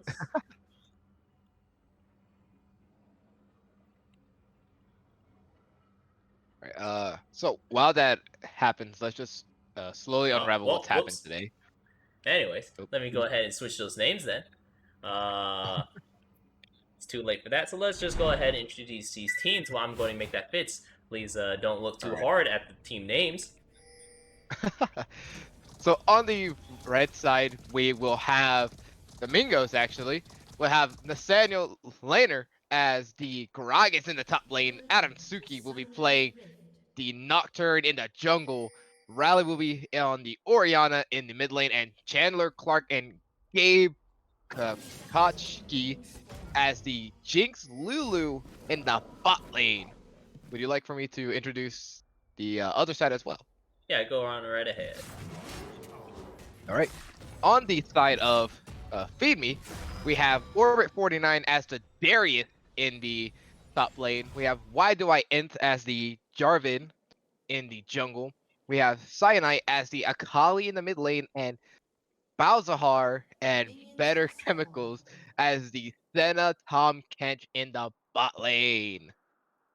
All right, and we should be good now. I'm pretty sure I updated all the scores. If it doesn't look good, just let me know and keep me on my toes. But yeah, we have BB Gaming on the blue side, my bad, and we have Mingos on the red. I do want to point out for both games, Orbit 49 did pick Darius, and it looked like actually a pretty strong pick for him. Darius is a nice champion, a little bit more of a solo queue champion because he's a little bit more of a selfish one. He doesn't really play for the team, but nonetheless, if you kill the enemy champion, you're still playing for the team. You're just taking damage off the board. Yeah, and I mean, whenever you have a Darius, it's always slightly scary because he can always make you just bleed. So fighting him is so scary, and Nathaniel's finding that out the rough way. I mean, he is taking tons of damage from that bleed and just autos. Early game Darius is quite the stinker in terms of having to fight against. Very strong, especially with the Conqueror, so he's just doing healing on top of all of that too as well. But we'll just have to see. And this is patch 11.4, so they haven't fixed Senna just yet. Why do I... Int is going to be messing up that flag drag flash just a little bit there, just disengaging. He saw rally flash, so he was like, "Oh, I don't need a flash anymore. I don't need to get in there anymore. I'm just gonna flash on out, easy." You know, you flag and drag on in, you flash on out, and good old bump of the minds there. Both Darius and Gragas just decided to stare at each other real quick. Yeah, look lovingly at each other's eyes in the top lane as you do. It's a very romantic lane. You know, if you look in the very top corner of the map, there's like an elk looking out into the distance before he like jumps off, continuing on to the plains right below him. Very romantic scenery. Gorgeous, gorgeous. Yeah, a lot of love taps in the top lane with Nathaniel really feeling bad when he's bleeding out on the ground. But not dead just yet. He's going to be staying here for the tower because, I mean, all these minions, he doesn't want to be missing them, but alright, at the very least, he eats PO. Yeah, and Orbit's not going to go for the tower dive, which is a smart play because of the belly bump, because there is still flash up. Really, all the lanes that are here are very one-sided. Uh-oh. And Suki up here is Nocturne in the top lane. Nathaniel uses TP in order to get here. Body bumps over onto Orbit to really punish him, and there goes the first blood for Nathaniel. Nice job in order to get the recall off, grab the extra Doran's Ring for more stats in lane, and then goes ahead and punish Orbit 49 for staying up there as well. Yeah, Orbit decided that he did want to try and push in the wave more and more, however, without any information on where exactly the jungler is. He was just punished there, and really, it was a good attempt by him to try and escape, but the belly bump just too strong. The belly bump was too strong indeed, and we didn't really mention this in the earlier parts of the game, but there is a Akali in the game, and I know you're quite the fan of the champion. But first, Adam Suki in the top lane, another flash body bump over to Over 49, really trying to punish him now. Here comes a little last bump, Nathaniel does pick up the kill with the cast, and now over into the bot lane. Eventually, I'll get to my point where you can talk. Just doing some good trades now with the good old Senna. This is actually fasting Senna here with the support item and then better chemicals. I'm not sure if that's necessarily the play right now.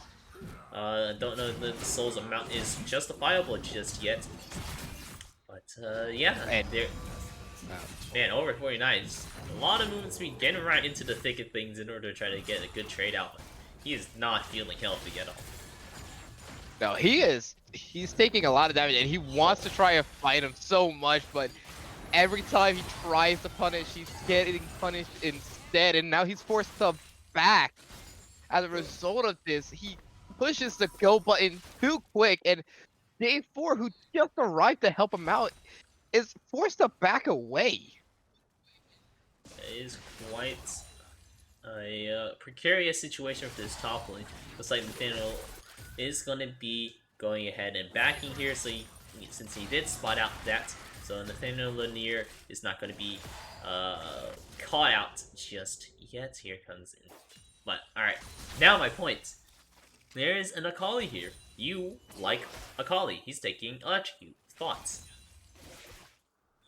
Well, honestly, I like taking the fleet footwork a whole lot, or sometimes even Conqueror.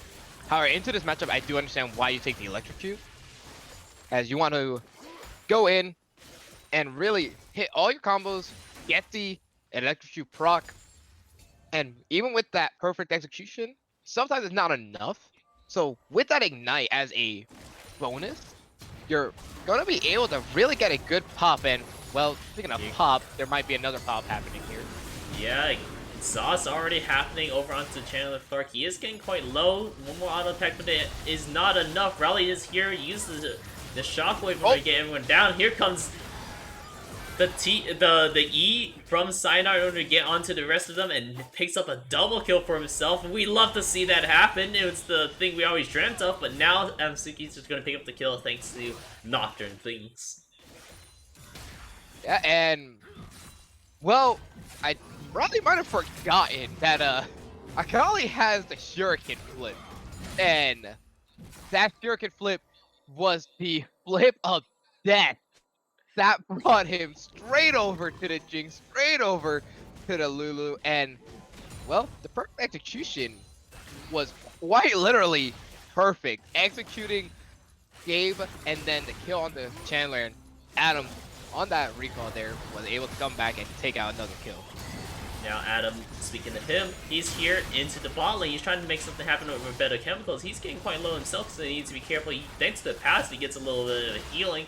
And Chandler picks up the kill there onto Balthazar. So, took a little too greedy in order to not backing. I mean, we just saw Better Chemicals buy a bunch of items here. He went into full Bound Beast, so unfortunate for that. But now Nathaniel, picking up another kill for him. He's doing great in this lane. You know, normally you think Darius is the dominator in this lane, but Nathaniel, well, he says no. I'm the dominator in this lane, top lane. He picked up a second Dorans, and he even has that Seeker Arm Guard. He's really making sure that he's the one standing in this lane. But he got to be careful here because the Akali's also pulling up. He does have ulti as well. It's just going to go ahead and drop quite a bit of damage off. I don't think Nathaniel is going to be wasting anything. He knows that he's going to be falling down here to Cyanide. Yeah, Cyanide was a great roam there without any knowledge, really, of where the Akali was. He realized it just a little too late that there was potentially the Akali coming up, and because of that, he will fall, and Akali will get a pretty nice, I believe, a shutdown there. So that is a beautiful save for the Akali, especially since, as an Akali, you do want to get to your strong point as fast as possible, since you won't stay super strong from late game. Yeah, Cyanide now trying to look to punish Rally. Does get the electrocute proc off. Ooh, used the perfect execution just a little bit too early. First part of it at the very least, but to get the second part. Adamsuki now ulting over onto, flashes onto Cyanide, pick up the kill there. Now why do it has to flash as well, because you cannot beat the Nocturne in a 1v1 fight just like that when he has his Lethal Tempo procced up already and going. Yeah, and Adamsuki able to get another kill cleanup, and really Adamsuki is making sure that if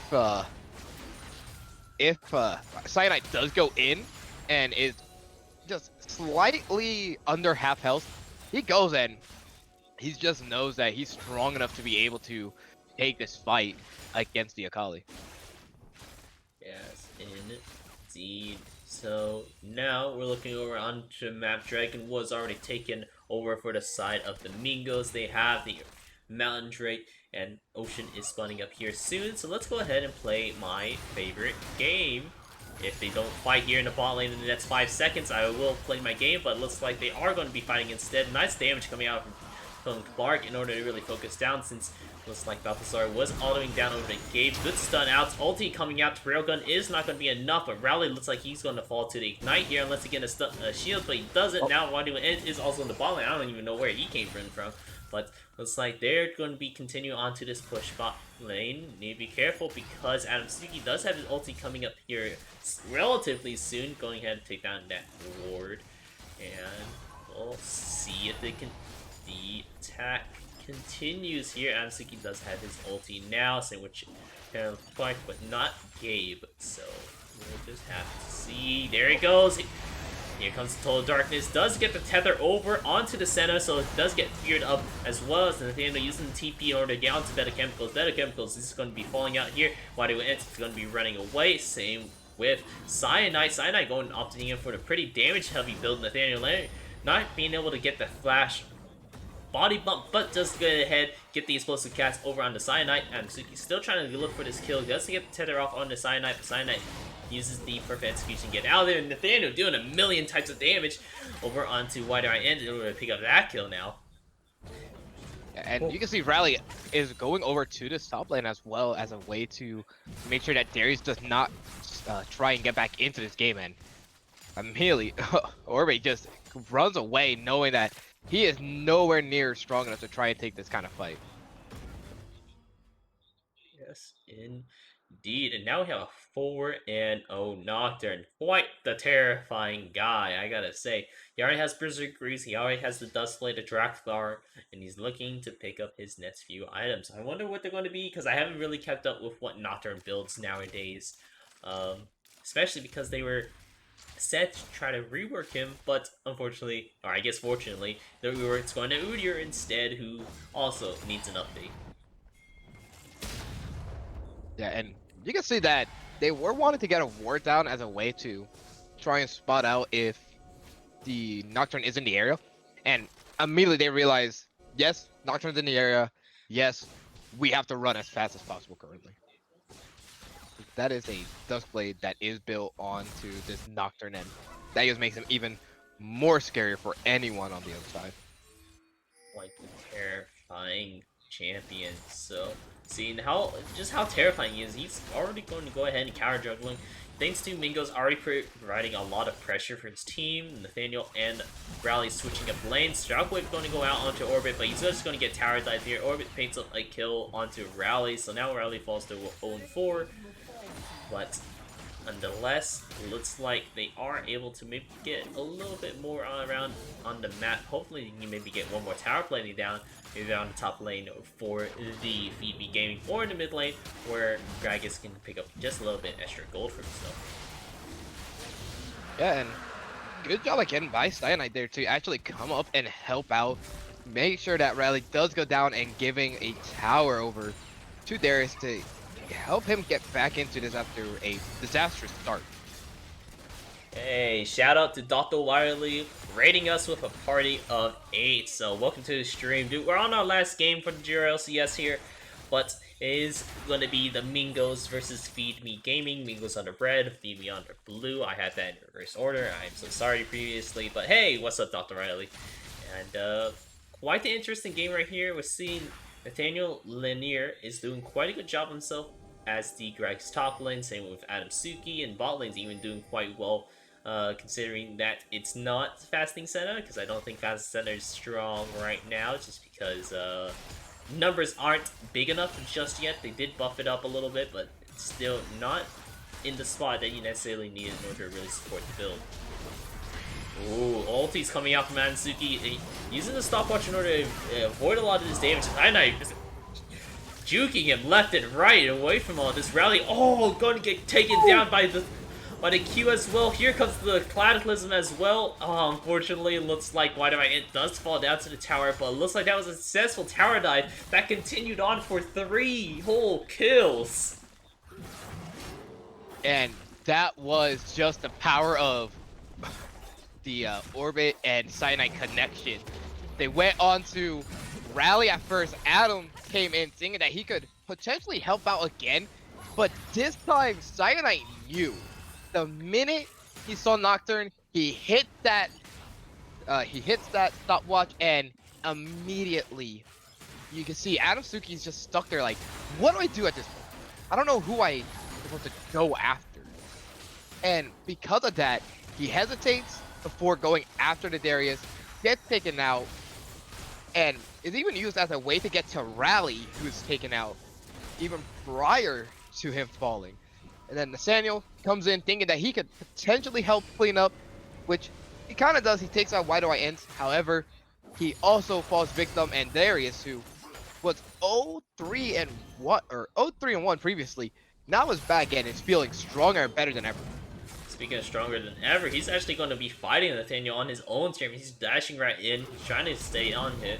But Adasuki going in with the ulti. He's looking to the surprise shotty. Picking up the kill onto the top lane here. While in the bot lane, they're going to be dropping down this Herald. It's post 14 minutes. So unfortunately, no turret platings there. But still, really good damage off for this early run. Nathaniel Lanier is going to be dealing with the Akali once again, who's pretty strong right now. Going with the first Akali build. Shockwave coming out in the bot lane. We should probably focus on this one first. Going out into the bot lane. Ooh, we have a lot of damage going on to Rally. Rally doesn't necessarily have it to support just yet. Ooh, Rocky coming out. Able to pick up over on the Balthazar. While it looks like Beta Chemicals is just going to be surrounded by the rest of Mingos in order to beat this out. Wow, looks like Delta Violet. Yeah, Mingos never really let people down. They were pretty down. They were ahead, then down, but now they're back up again. Maybe going back down. No, it's still ahead just a little. Thunder Clark now looking over to look for something more. The booty bump over onto Cyanide. Cyanide does use a shuriken flip toss in order to get out of there. Does have to sacrifice the flash because of the barrel slow, but is able to get out of there. Good disengage. A nice trade 1-for-1. Yeah, and Adasuki knew he was going down, so he took out the tower first. Why Do I Int almost falls when trying to fight Adasuki. However, Cyanide was there to help out, taking out, was taking out the Nocturne. And from there, you can see that both teams are kind of like hesitating. But no matter what, they were just like, you know what? Let's not try and push anymore. We're already getting enough stuff. And let's see, Bless saying, dude, Rally is cracked right now. I mean, he is 40 CS up, like you mentioned. And if you think about it, a kill is like 7 to 12 CS. So approximately he's still down, but you know, he still has a bigger CS score, and bigger number equal better, so. Yeah, and if we are talking about that, the Darius has 142 CS, and I mean, he's also out of his mind right now. Gragas only was 88 CS, but has the 7 kills and the 2 assists to back him up.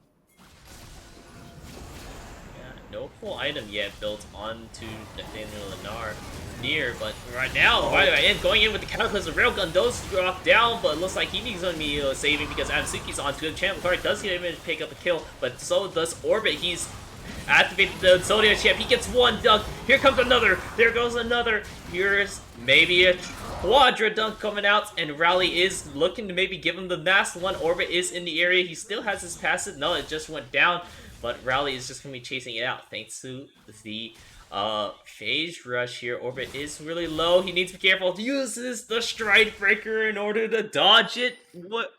Insane. Rally is still looking for these kills. They're 2 low-hit champions. They can't possibly beat you out. But the Guardian coming out from Beta Chemicals. Oh, but he still falls to Rally, who has just enough damage thanks to the line entries and the Sorcerer's Shoes to pick it all up. And now they're looking for the Dragon here. He's going to be clearing out some of these wards while his team rotates on over.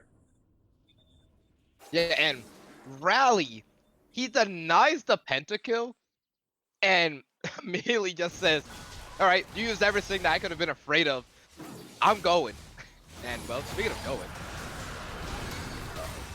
Oh, he is going. Red team does go ahead, take the dragon right away, and does try to go for the steal, but unfortunately, nothing on them. So Mingos is going to be picking up that third Drake for themselves. Yeah, and I mean, forget everything you knew about the Darius difference or the Akali difference. It doesn't matter if the Jinx survives for so long and is able to help take out the others, and Orianna can just keep kiting with her Q, the phase rush, and everything. Insane. Here comes the ulti from Adamsuki. He's going on to the ADC as well, so and I in the deep of it while Orbit already gets one dunk out. Can he get another? He's looking for the Q so that he can get all his stats, but he misses the Q while Chandler's chasing him down. Oh no, there it is, comes the ulti. He picks up the kill. Balthazar is still alive somehow in the thick of it. Now we're seeing Quadri Ant is over into the sidelines. It's a 3v3 for both sides.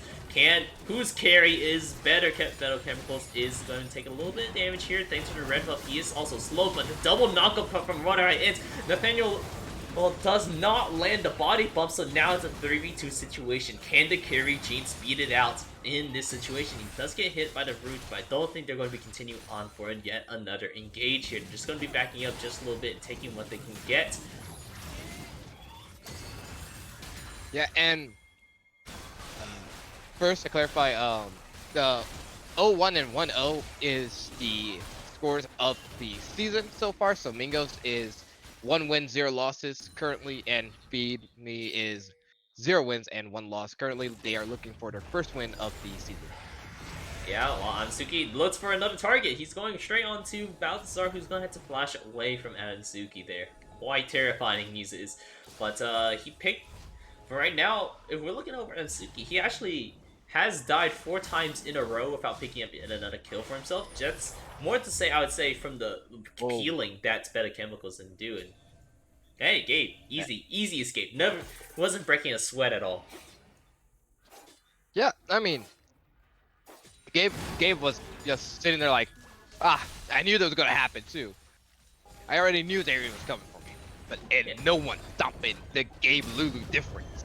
And Daniel does the booty bump in order to stop him a little bit here, but man, this Darius at 8 kills, 3 items is doing quite a bit of damage when you compare it to Nathaniel's. Not even, or having only finished his Void Staff. Ooh, Balthazar is not in your jungle. Wrong place, wrong time. Going to get hit by the shockwave. Going to get picked up there. And now the fight is a 4v5 in favor of the Mingos. But the Orbit has a surprise on them. He doesn't get the heal off, unfortunately. And ulti is going to go down. Suzuki can get some good autos off. He then goes on to a dash over into the pit. Better Chemicals is stuck all alone, as well as Cyanide. Cyanide has Zonia's into the bush, but he flashed in a straight line and gets picked up there by the Zap. Whoa.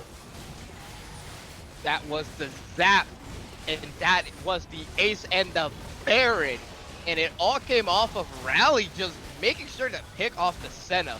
Without a Senna, there was no ADC there that you could really be afraid of. The Darius did try to make something happen, same with Cyanide. However, you take out Rally, and Rally's not, I mean, while Rally is scary, he's not the main concern like a Jinx is, and we saw just how big this Jinx really was, just drilling down the Darius. And once Darius got drilled down, he said, all right, the rest of the team can handle him. I only have one person to worry about, that's Cyanide. And he immediately goes on to him and takes out Cyanide, who, unfortunately, we can't just ignore that flash. That flash did indeed happen. In a straight line, try to go over a wall. Maybe over the wall would have been enough distance, but wasn't able to necessarily reach that far.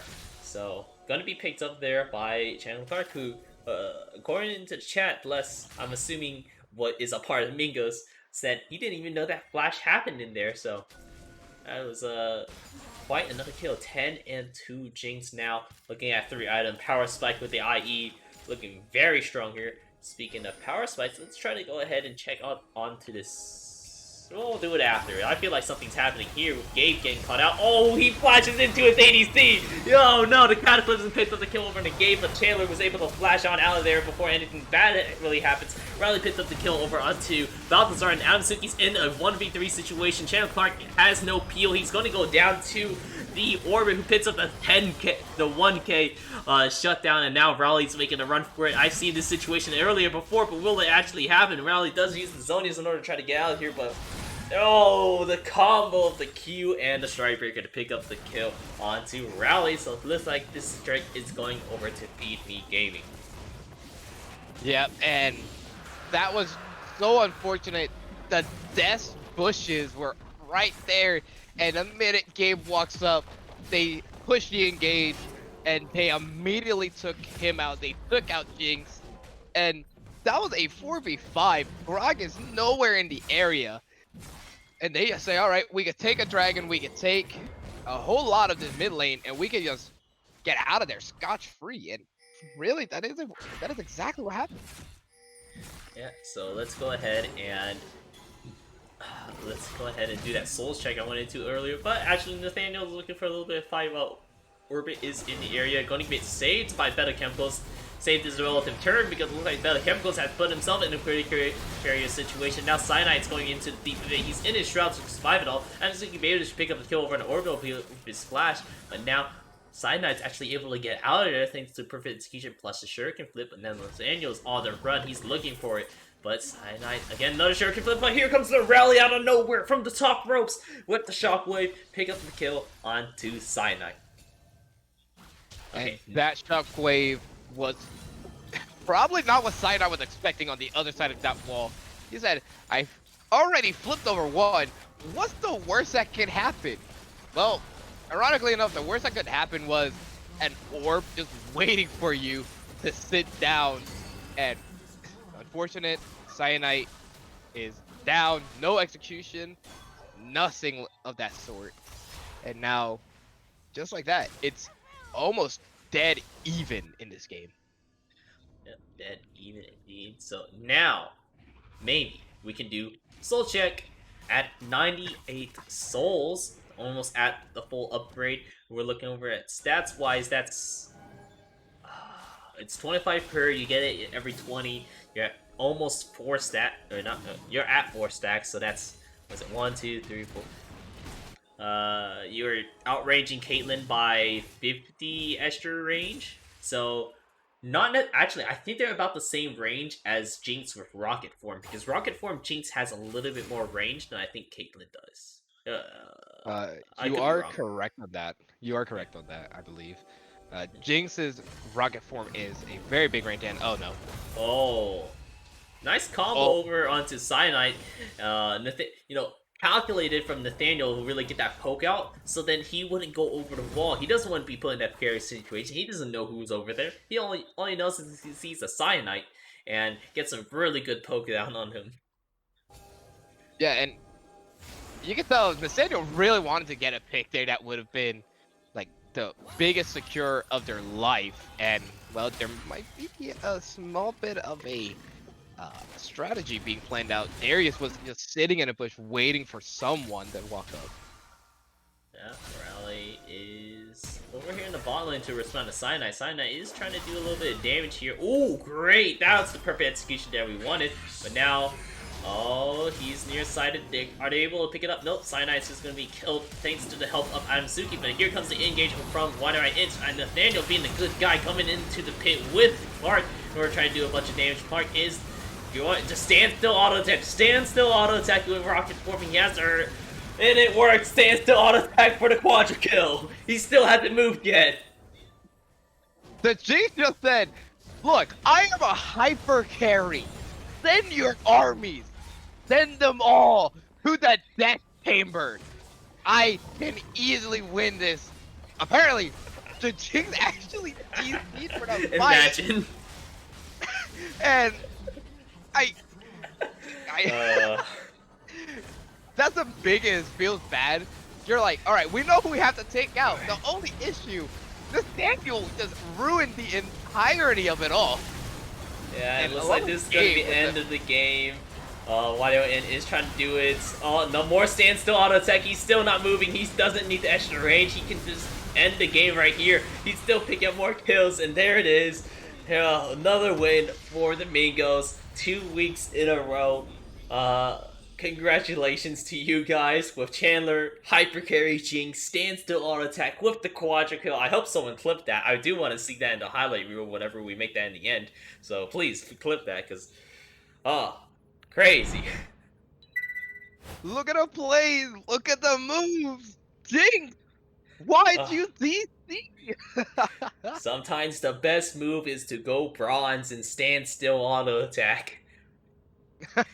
Let them come to you. Become the sentry turret. Become the old school Kog'Maw with its doubled range and amazing damage. But that's gonna be our games for tonight. We saw Mingos pull out a win, a 50-minute long win. They pulled back from 20 kill deficit and 10k gold loss. Next, we saw Pigs Might Fly just out macroing completely AoE crowd control, doing a really good job setting up for their plays. Yeah, that auto mod. But yeah, really good job there from them. And then we saw this game where sometimes the best play is to go bronze, turn off brain, hit right click, and let your auto attacks do the rest of the work.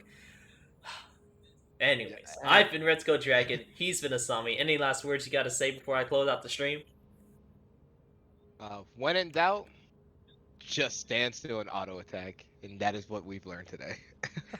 Yep. So I will see you tomorrow with the Diamond Conference. I forgot who's already streaming it, but we'll be doing the first half of Diamond and then the other half the following day. So we'll see you guys later. Bye bye.